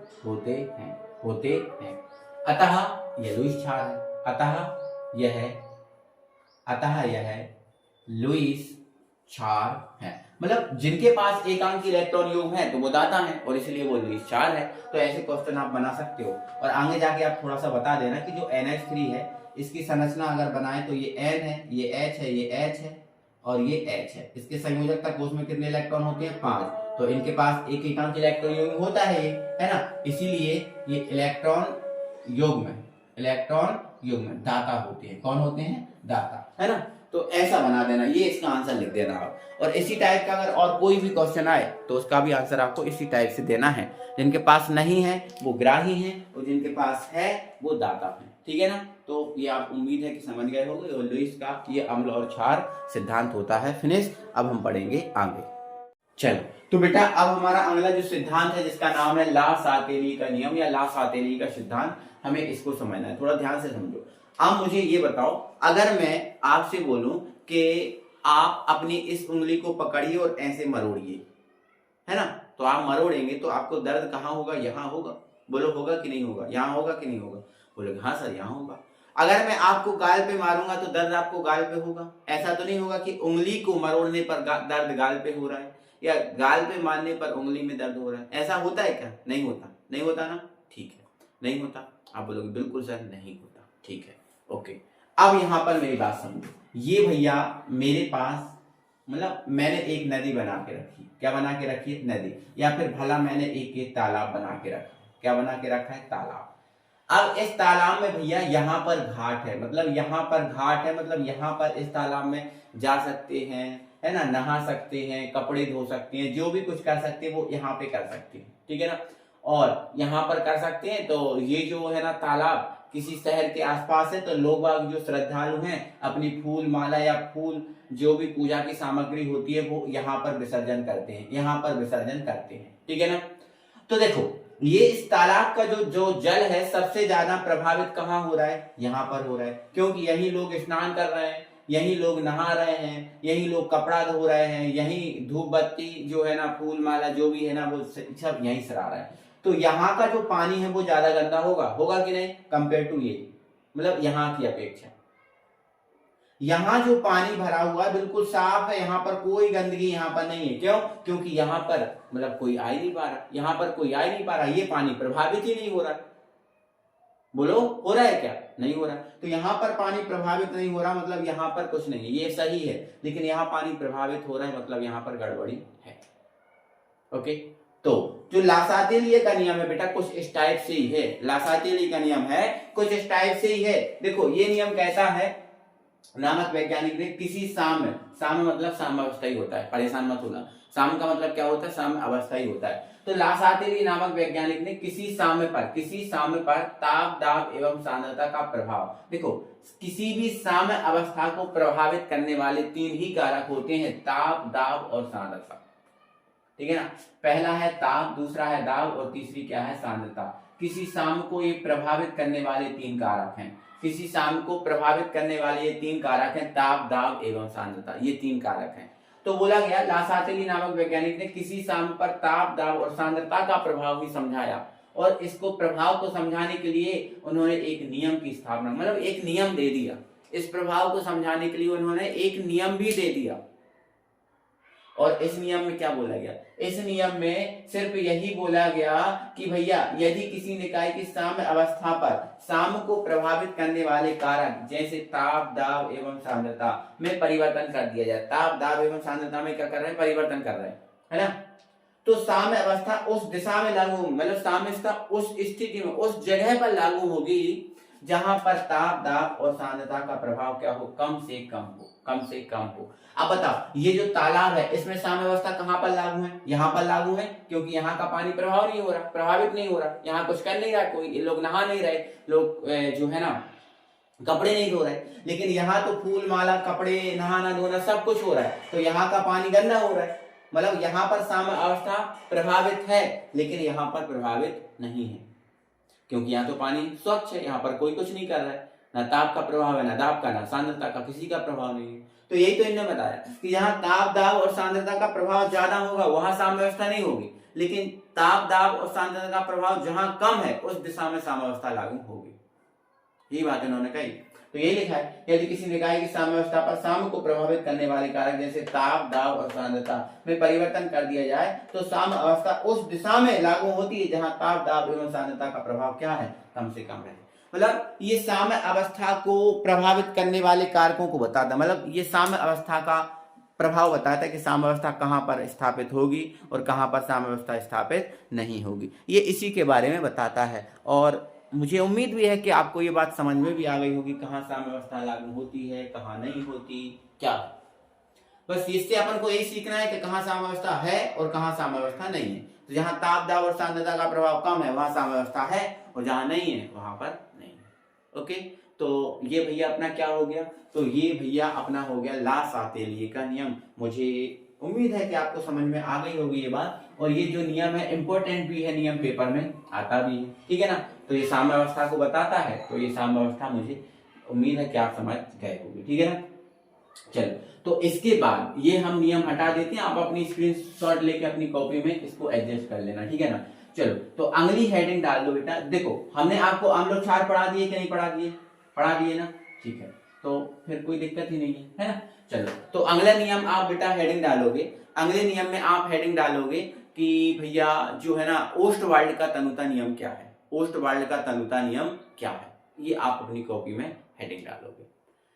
तो बेटा जो ओस्टवाल्ड का तनुता नियम है वो पहले तो सुन लो, देखो ओस्टवाल्ड का तन्यता नियम का जो है ना एक ऑब्जेक्ट भी बनता है, एक ऑब्जेक्ट बनता है इससे। अच्छा ये क्या कहता है सर नियम? तो बेटा जो ओस्टवाल्ड का तन्यता नियम है ये कहता है कि जो दुर्बल विद्युत अपघट्ट होता है, कोई भी दुर्बल, देखो आपको पता है दुर्बल विद्युत अपघट्ट जल में जो है ना कम घुलनशील होता है। आपने विद्युत अपघट्ट पढ़े हैं आगे मैंने आपको पढ़ा के रखे हैं। तो जो दुर्बल विद्युत अपघट्ट होता है बेटा वो जल में कम विलेय होता है, जल में ज्यादा नहीं घुलता, जल में कम विलेय होता है दुर्बल विद्युत अपघट्ट। तो जो दुर्बल विद्युत अपघट्ट है इसके जो वियोजन की मात्रा है, क्या की मात्रा? वियोजन की मात्रा। अब वियोजन की मात्रा क्या होती है? मतलब जैसे दुर्बल विद्युत अपघट्ट को हमने जल में डाला तो वो घुलेगा ना, तो जो घुलने वाली मात्रा है वही वियोजन की मात्रा है। जो वियोजन की मात्रा है वो तनुता के वर्गमूल के समानुपाती होती है। अब तनुता क्या होती है सर? तनुता का मतलब कोई ज्यादा विशेष नहीं होता, तनुता का मतलब उसमें जल मिलाना होता है। मतलब तनुता आयतन से भी संबंधित है, आयतन को भी बोल सकते हो आप। जो आयतन होता है वही तनुता होती है ना? किसी भी पदार्थ का जो आयतन होता है वही क्या होती है? तनुता होती है। जैसे मान के चलो मेरे पास 1 लीटर जल है, कितना जल है? 1 लीटर जल है, 1 लीटर जल है, और इस 1 लीटर जल में मैंने 100 ग्राम नमक मिला दिया। कितना मिला दिया? 100 ग्राम नमक मिला दिया, है ना? तो जो 1 लीटर है ये तनुता है, 1 लीटर जो है वो क्या है? तनुता। तो तनुता आप आयतन को बोल सकते हो, क्या बोल सकते हो? आयतन, ठीक है ना? तो तनुता के वर्गमूल की कैसी होती है? समानुपाती होती है। क्लियर है बात? अब यहां समझो ध्यान से। मैं यहां पर एक लाइन लिखूं, यदि किसी द्विअंगी। अब द्विअंगी का मतलब क्या है सर? द्विअंगी का मतलब दो अंग वाला। दो अंग कौन कौन से? तो एक धनायन और एक ऋणायन। द्विअंगी का मतलब दो अंग, और दो अंग में एक धनायन होगा और एक ऋणायन। यदि किसी द्विअंगी दुर्बल विद्युत अपघट्ट द्विअंगी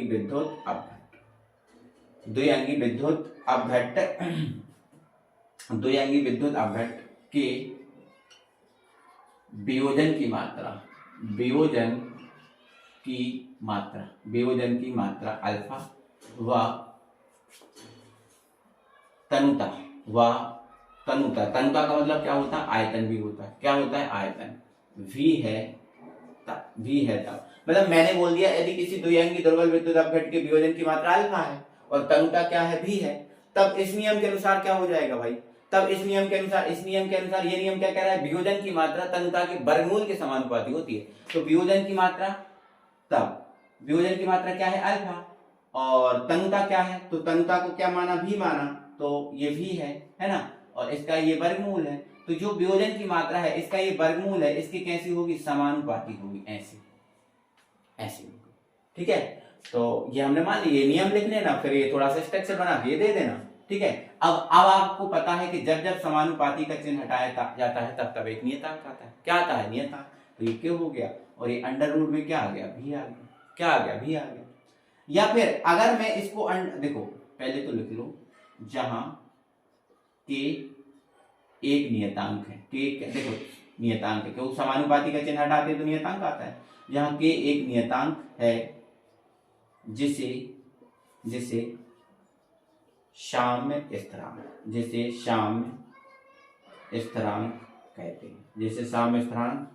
कहते हैं। मतलब जो के एक नियतांक है जिसे हम क्या बोलने लगे भैया? साम्य स्थिरांक कहेंगे। क्या कहेंगे? साम्य स्थिरांक, ठीक है ना? अब इसको देखो, अगर मैं इसको अंडर रूट में लेके जाऊं तो मुझे क्या लिखना पड़ेगा? के स्क्वायर लिखना पड़ेगा, और इधर क्या है? भी है। तो इसको ऐसा भी लिख सकते हैं, ठीक है? कोई दिक्कत नहीं है, इसको ऐसा भी लिख सकते हैं अपन, है ना? के स्क्वायर अंडर रूट ऑफ के स्क्वायर भी। तो ये ओस्टवाल्ड का कौन सा नियम हुआ? तनुता नियम। अब भाई मेरे पास ओस्टवाल्ड के तनुता नियम को समझाने का एक प्रूफ भी है। मतलब मैं इसका प्रूफ भी समझा देता हूं कि मतलब ये आया कैसे, आखिर में ये होता है कि नहीं होता वास्तव में, है ना? तो ये प्रूफ भी है, तो अपन इसका प्रूफ भी कर लेते हैं, ठीक है ना? कभी कभी क्या होता है, के स्क्वायर कोई आप क्या कर सकते हो? के स्क्वायर कोई क्या कर लेते हैं? स्थिरांक मान लेते हैं। तो कभी कभी अगर गलती से आपको पेपर में ये मिल जाए के डॉट भी, तो ये भी आपको क्या करना है? सही मान के चलना है है ना, क्योंकि देखो इस स्क्वायर में भी मान सकते हैं इसको, है ना, तो स्क्वायर में मानेंगे तो ये भी आ जाएगा, आप परेशान इससे नहीं होना। तो ये ओस्टवाल्ड का तनुता नियम है ना। मुझे उम्मीद है कि आपको समझ में आ गया होगा। तो ध्यान रखना, ये ओस्टवाल्ड का तनुता नियम केवल दुर्बल विद्युत अपघट्य के लिए है। किसके लिए है? केवल दुर्बल विद्युत अपघट्य के लिए है ओस्टवाल्ड का तनुता नियम, है ना। ठीक है, ओस्टवाल्ड का तनुता नियम केवल किसके लिए है? दुर्बल विद्युत अपघट्य के लिए। सभी विद्युत अपघट्य के लिए ये नियम नहीं है। एक ओके, चलो फिर अब हम आगे बढ़ते हैं। आ जाओ बेटा, अब हम कर लेते हैं जो है ना पीएच पैमाने को कंप्लीट। किसको भैया? पीएच जो पैमाना है इसको हम कंप्लीट करने वाले हैं, पीएच पैमाना। अच्छा सर, ये पीएच पैमाना क्या होता है? तो मैं बोलूंगा यार समझो यार पहले, है ना, अब डायरेक्टली कैसे बता दूं। तो देखो यार, सबसे पहले तो ये सुन लो कि जो पीएच है इसका फुल फॉर्म है पोटेंशियल ऑफ हाइड्रोजन। पी का मतलब पोटेंशियल और मतलब ऑफ हाइड्रोजन, एच का मतलब हाइड्रोजन, मतलब हाइड्रोजन की क्षमता, मतलब हाइड्रोजन आयन की जो क्षमता जो बताता है वो पोटेंशियल ऑफ हाइड्रोजन मतलब पीएच पैमाना कहलाता है। ठीक है ना, तो जो हाइड्रोजन आयन की जो क्षमता को बताता है ना, पोटेंशियल मतलब क्षमता होता है, तो उसको हम बोलते हैं पीएच पैमाना। तो इसका फुल फॉर्म हो गया। अब इसकी खोज किसने की थी? तो भैया इसकी खोज जो है ना सोरेनसन नामक वैज्ञानिक ने की थी। किसने की थी? सोरेनसन, ये शब्द याद रखना, सोरेनसन। फुल फॉर्म क्या है? Potential of hydrogen. खोज किसने की थी? सोरेनसन।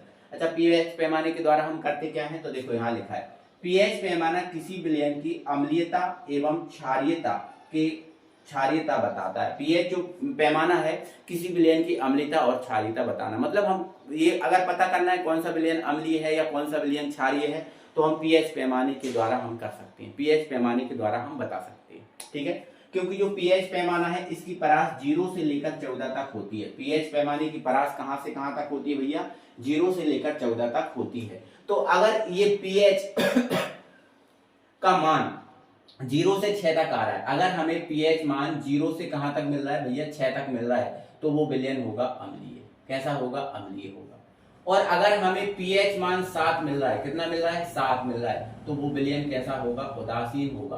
और अगर हमें पीएच मान 8 से लेकर कितना मिल रहा है? 14 मिल रहा है, तो विलयन वो हमारा क्षारीय होगा। कौन सा होगा? क्षारीय होगा। इन दो बातों को, मतलब ये बातें याद रखना, ठीक है ना। तो पीएच पैमाना विलयन की अम्लीयता और क्षारीयता को बताता है और इसकी परास 0 से 14 तक होती है। तो अगर 0 से 6 तक है पीएच मान तो वो अम्लीय होगा, 7 है तो उदासीन होगा, और 8 से 14 तक है तो वो कौन सा होगा? वो कौन सा होगा? तो भैया वो होगा क्षारीय। क्लियर है? ठीक है, ये बात समझ गए। अब पीएच पैमाना क्या होता है सर, वो और बता दो। तो जैसे यहाँ लिखा है, किसी विलयन में हाइड्रोजन आयन मतलब H+, हाइड्रोजन आयन का मतलब क्या होता है? H+। तो किसी विलयन में हाइड्रोजन आयन की सांद्रता को व्यक्त करने वाले पैमाने को पीएच पैमाना कहते हैं। मतलब जो हाइड्रोजन आयन की सांद्रता को बताता है कि इसमें कितना हाइड्रोजन आयन है, कितना नहीं है, जो हाइड्रोजन आयन की सांद्रता को बताएगा उसको हम पीएच पैमाना कहेंगे। और किसी विलयन का जो पीएच मान होता है वो हाइड्रोजन आयन की सांद्रता का ऋणात्मक लघु गुणक मतलब लॉग। लघु गुणक का मतलब क्या होता है? लॉग होता है। अर्थात क्या होगा यहाँ पर? अर्थात में थोड़ा समझो, अर्थात में क्या होगा, इनने क्या बोला है कि जो पीएच है, किसी विलयन का पीएच मान है, मतलब ये जो पीएच मान है वो हाइड्रोजन आयन मतलब H+ कि आयन की सांद्रता का ऋणात्मक लघु गुणक, मतलब ये माइनस और ये आपका लॉग और ये 10, है ना। लॉग जो है ना आपका 2 बेस में रहता है, जो लॉग है वो 2 बेस में रहता है, एक होता है 10 बेस में और एक लॉग जो होता है ना वो होता है ई बेस में। तो हमें यहाँ 10 बेस में लेना है, केमिस्ट्री में 10 बेस में लिया जाता है। तो ये हाइड्रोजन आयन की जो सांद्रता है इसका कौन सा लघु गुणक है भाई साहब? ऋणात्मक लघु गुणक है। ठीक है, तो ये पीएच पैमाने का सूत्र आया है, ये पीएच पैमाने का क्या है? सूत्र आपको लिखना है। तो पीएच बराबर क्या होता है? -log 10H+, ये होता है पीएच पैमाने का सूत्र। ठीक है ना, तो ध्यान रखना, किसी विलयन का पीएच मान हाइड्रोजन आयन की सांद्रता का ऋणात्मक लघु गुणक होता है, मतलब पीएच बराबर -log 10 और यहाँ पर क्या हो जाएगा? H+। क्लियर है? तो ये बातें आपको याद रखेंगी, मुझे उम्मीद है कि ये बातें आप सबको याद रहेंगी, कोई दिक्कत यहाँ पर कोई प्रॉब्लम नहीं है। तो किसी विलयन में हाइड्रोजन आयन की सांद्रता को व्यक्त करने वाले पैमाने को पीएच पैमाना कहते हैं, और किसी विलयन का पीएच मान हाइड्रोजन आयन की सांद्रता का ऋणात्मक लघु गुणक होता है ना। ये बातें आपको बताई दी, कौन अम्ल है कौन है क्षार। अब कुछ बातें और याद रखना है आपको, ठीक है ना, कुछ बातें याद और रखना है। यहाँ पर log 0 है, इसका मान 1 होता है, log 1 है उसका मान 0 होता है, log 2 का मान ये होता है, log 2 का मान ये, और log 3 का मान ये, log 4 का मान ये थोड़े याद रखना, क्योंकि ये आपको न्यूमेरिकल में काम आएंगे। जब आप न्यूमेरिकल करोगे तो वहां पर ये चीजें आपको काम आने वाली हैं, ठीक है ना। चलो ये बात हो गई। इसके बाद थोड़ा सा और लॉग से संबंधित कुछ फॉर्मूले याद रख लो। जैसे मान के चलो बेटा, कभी भी लिखा है log m की घात n, अगर लॉग में कोई घात में कोई चीज लिखी होती है तो ये घात जो है ना वो आगे जाती है। तो जब घात आगे आएगी तो n तो आगे चला जाएगा, और इसको हम क्या लिखेंगे, log 10, और ये लिख देंगे n। ये फॉर्मूला हो, ठीक है ना। चलो अगला, अगर कभी भी कोई भी चीज लॉग में अगर गुणा में लिखी है, जैसे लिखा है log m इंटू n, ऐसा गुणा में लिखा है तो इसको हम प्लस में लिख देते हैं अलग अलग। तो log 10m और प्लस log 10n, ये ऐसे लिख देते हैं, ऐसे, ठीक है।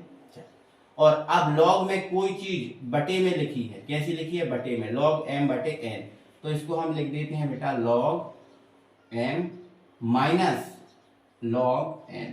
तो ध्यान रखना है, अगर कोई चीज गुणा में है तो प्लस में लिख देते हैं, और बटे में है तो उसको माइनस में लिख देते हैं। तो ये लॉग से संबंधित कुछ फॉर्मूले हैं जो आपको जब pH मान के आप न्यूमेरिकल करोगे ना तो उसमें काम आपको आने वाले हैं। pH में आपके जो न्यूमेरिकल करोगे ना उसमें आपको काम आ जाएंगे, ये वाली बात है ना, ठीक है। तो ये फॉर्मूले आप बिल्कुल नोट करो। मैं आपको कुछ क्वेश्चन कराता हूँ, कुछ न्यूमेरिकल क्वेश्चन है, उनको मैं आपको सॉल्व कराता हूँ, ठीक है ना। चलो कराऊँ सॉल्व। अच्छा, एक और फॉर्मूला आपको लिखना जरूरी है, मैं तो यहाँ भूल ही गया। लॉग यहाँ पर 10 है और यहाँ पर 10 है, मतलब log 10 और 10, यहाँ 10 है और यहाँ 10 है, तो इसकी वैल्यू 1 होती है। कितनी होती है, 1 होती है। ये फॉर्मूला और ऐड कर लो, ठीक है ना। तो ये pH पैमाना हुआ। मुझे उम्मीद है कि ये pH पैमाना आपको समझ में आप आ गया होगा, दिक्कत नहीं होगी, हो गया होगा, समझ में आ गया होगा, ठीक है ना। ओके, तो फिर इसको मैं मिटा देता हूँ, इसको मिटा देता हूँ और फिर आगे आपको समझाऊंगा, ठीक है ना। आगे भी तो मुझे कंप्लीट कराना यार भाई, है ना। तो अब मैं इसके न्यूमेरिकल कराता हूँ कुछ, इसको हटा देता हूँ, तो मुझे जगह की जरूरत है ना। तो अब मैं आपको इसकी न्यूमेरिकल कराता हूँ, ठीक है। देखो ध्यान से, देखो अब क्वेश्चन हमारे पास क्वेश्चन एक मिला है, किसी बिलियन में, इसने ऐसे बोल दिया, किसी बिलियन में हाइड्रोजन आयन की सांद्रता, किसी बिलियन में हाइड्रोजन आयन की सांद्रता 10 टू दी पावर -8 मोल पर लीटर है। ऐसा बोल दिया, किसी विलयन में हाइड्रोजन आयन की सांद्रता 10 टू दी पावर 8 मोल पर लीटर है, तब उस विलयन का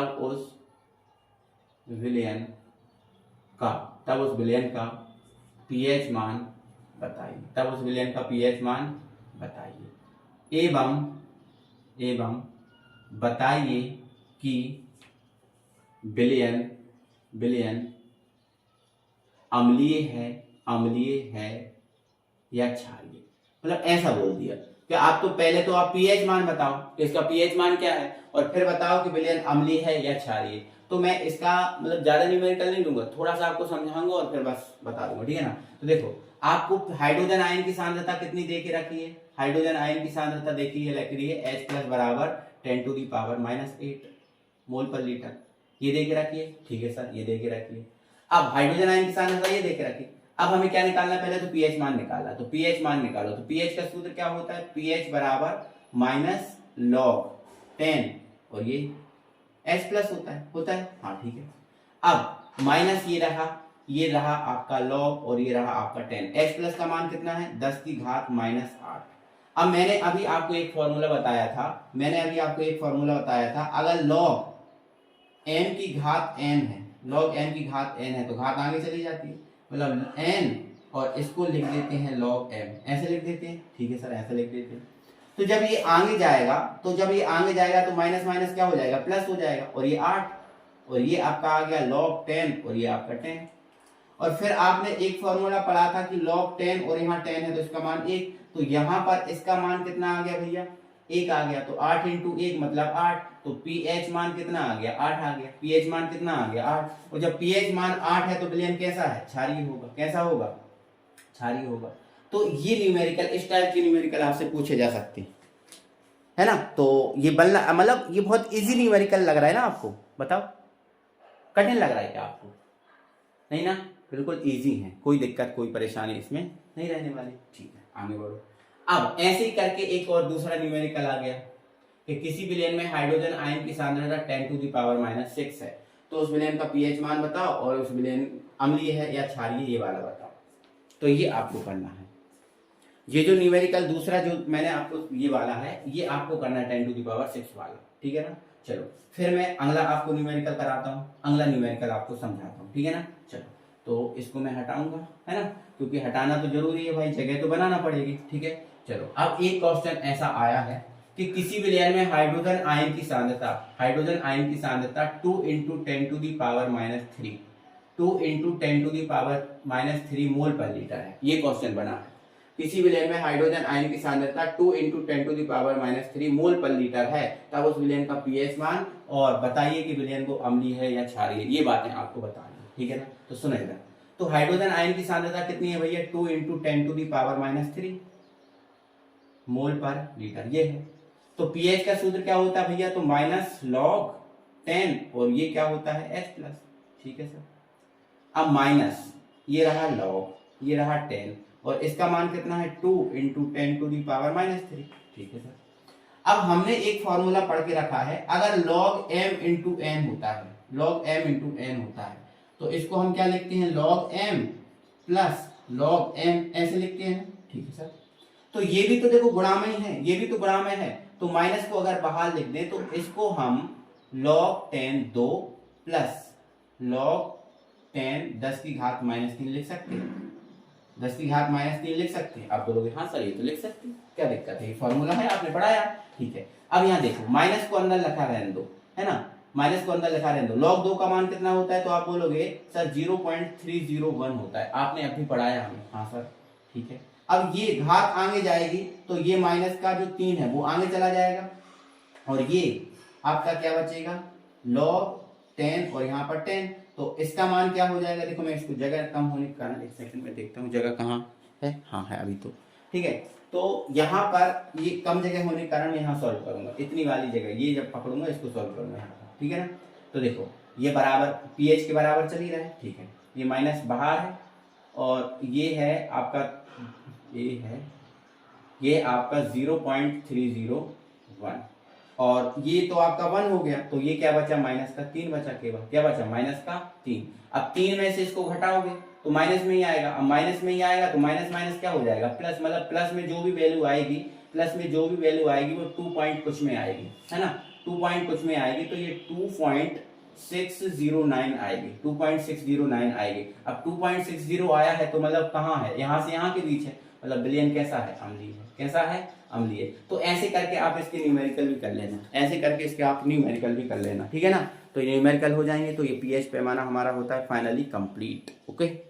तो मुझे उम्मीद है कि आपको ये बात समझ में आ गई होगी भाई, ठीक है ना। चलो अब हम बढ़ेंगे आगे। चलो तो बेटा अब हम पढ़ने वाले हैं हेनरी का नियम। किसका नियम बेटा, हेनरी का नियम। तो पहली बात तो ये है कि हेनरी का नियम दिया क्यों गया, क्वेश्चन तुम्हारे भैया हेनरी का नियम दिया क्यों गया, क्यों जरूरत पड़ी हेनरी को अपने नियम को देने के लिए, ठीक है। तो समझ में यहां पर बेटा ये लिखा है मैंने गैस, देखो प्रकृति का नियम क्या है, प्रकृति का नियम क्या है, प्रकृति कहती है भैया कोई भी ठोस है तो वो द्रव में परिवर्तित होगा, किसमें परिवर्तित होगा, द्रव में परिवर्तित होगा, और जो कोई भी द्रव है वो अपने आप गैस में परिवर्तित हो जाएगा, ये अपने आप होगा बेटा, ये अपने आप होगा, ये अपने आप होगा। प्रकृति का नियम है कि भैया ठोस जो है ना वो द्रव में जाएगा और द्रव फिर किस में जाएगा, गैस में जाएगा, ये प्रकृति का नियम है।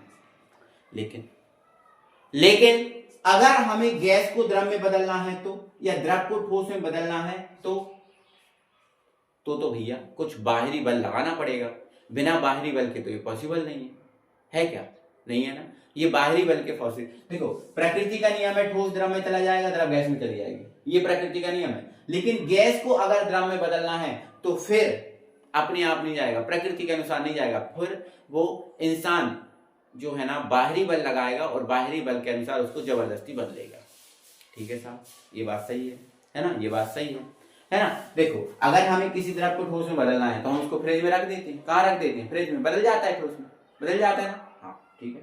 चलो तो यहाँ पर ध्यान रखो, फिर यहाँ पर हमें ताप दाब और सांद्रता का प्रभाव जो है ना बढ़ाना घटाना पड़ेगा, तब जाके ये कंडीशन होगी, ठीक है।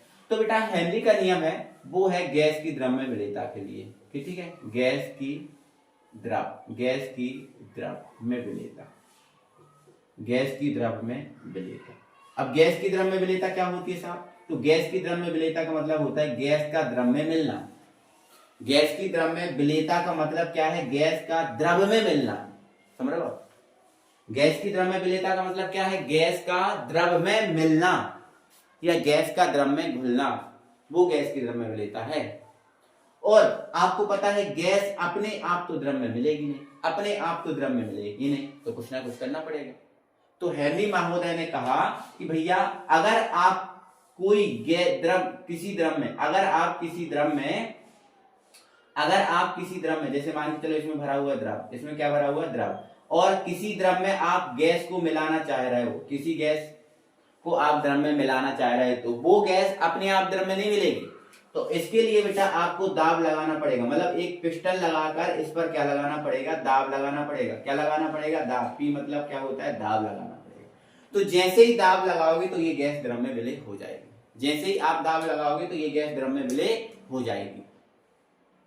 और जितना ज्यादा तुम्हारा दाब होगा उतनी ज्यादा गैस द्रव में विलय होगी।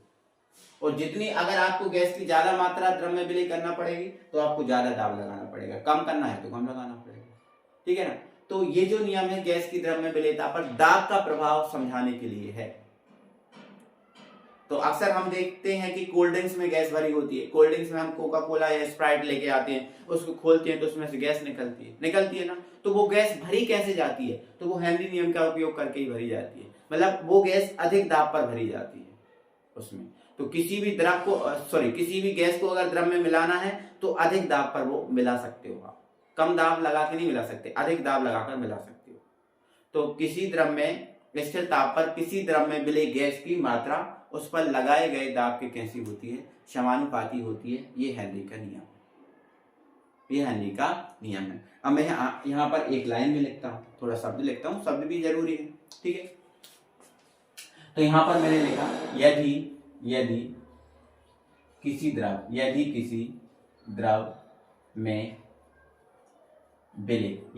द्रव में विलय गैस की मात्रा स्मॉल एम है तथा उस पर लगाया गया दाब पी है, लगाया गया दाब पी है, तब इस नियम के अनुसार क्या हो जाएगा? एम समानुपाती पी, क्योंकि लगाया गया किसी द्रव में मिले गैस की मात्रा लगाए गए दाब के समानुपाती होती है ना। देखो आप लिखा तो है, मात्रा लगाए गए दाब के समानुपाती होती है, अर्थात एम समानुपाती क्या हो जाएगा? पी हो जाएगा। और जब समानुपाती का चिन्ह हटाएंगे तो नियतांक आएगा। तो भैया यहाँ नियतांक आएगा के एच और ये रहा आपका पी। तो एच कहेगा कि हम नियतांक तो हैं बट कौन से? हेनरी नियतांक हैं। तो आप लिख देना जहां के एच एक नियतांक है, के एच एक नियतांक है जिसे हेनरी नियतांक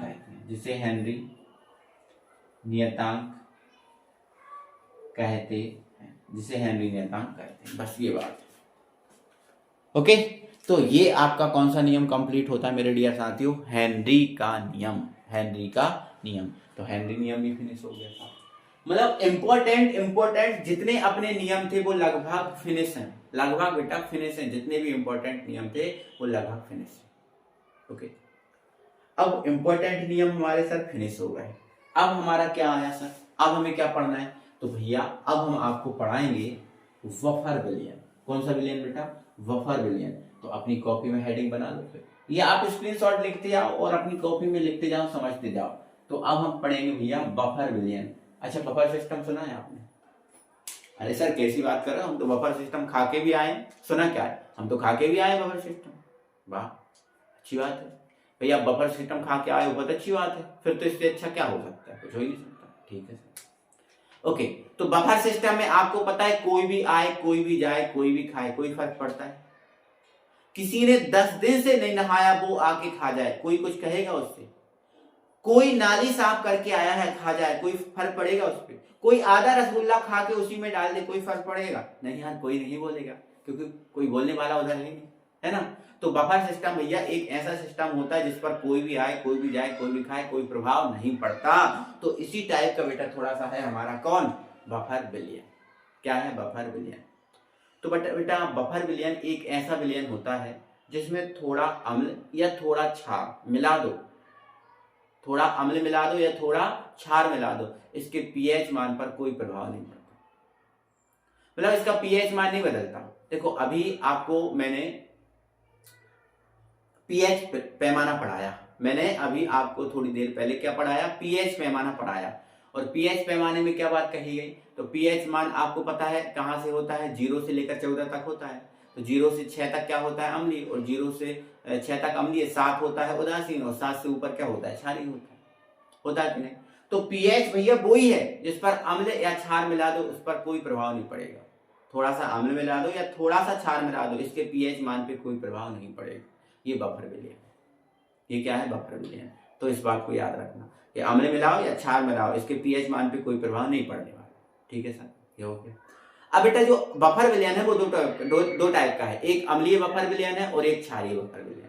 एक अम्लीय है और एक क्षारीय। तो देखो ये अम्लीय बफर विलयन है, तो अम्लीय बफर विलयन क्या होता है? अम्लीय है। क्या है? अम्लीय बफर विलयन। तो बेटा अगर आपको अम्लीय बफर विलयन बनाना है तो आपको क्या करना पड़ेगा? एक दुर्बल अम्ल लेना पड़ेगा। क्या लेना पड़ेगा? दुर्बल अम्ल। यहाँ ऐसा मत कर देना, CH3COOH, ये दुर्बल अम्ल है। और दुर्बल अम्ल में इसका ही एक, मतलब दुर्बल अम्ल में इसका ही एक लवण मिलाना है। आप क्या मिलाना है? लवण। क्या मिलाना है? लवण। तो देखो दुर्बल अम्ल और इसके किसी लवण का जो मिश्रण है वो आपका क्या होगा? अम्लीय बफर विलयन होगा। तो दुर्बल अम्ल तो ये हो गया, दुर्बल अम्ल तो क्या हो गया? ये हो गया। अब इसका लवण, तो इसका लवण मिलाओ ना, तो इसका लवण मतलब देखो इसका लवण, देखो ये अम्ल क्यों है? क्योंकि इसमें H है, तो इसको H को निकाल दो, इसकी जगह कोई और ले आओ तो वो लवण बन जाएगा। तो CH3COO है, मतलब इसका ही है। अब जो बोला ना इसका ही, तो ये तो आपका एक आयन इसमें समान होना चाहिए, है ना? लेकिन जब तक H रहेगा जब तक तो वो अम्लीय रहेगा, है ना? तो H को हटाना, H की जगह आप Na ले आओ, H की जगह आप क्या ले आओ? Na ले आओ। तो ये जो बना है वो आपका क्या बना है? क्या बना है? अम्लीय बफर विलयन। क्योंकि अम्लीय बफर विलयन में क्या लिखा है? दुर्बल अम्ल और इसका ही लवण लेना है, इसका ही कोई अन्य लवण लेना है, तो ये लवण हो गया। लवण क्या होता है? जो ना अम्ल हो ना क्षार हो, लवण होता है। बताओ ये अम्ल है क्या? नहीं, ना तो H प्लस दे रहा, ना OH माइनस दे रहा, ना तो ये अम्ल है ना तो ये क्षार है, मतलब ये लवण है।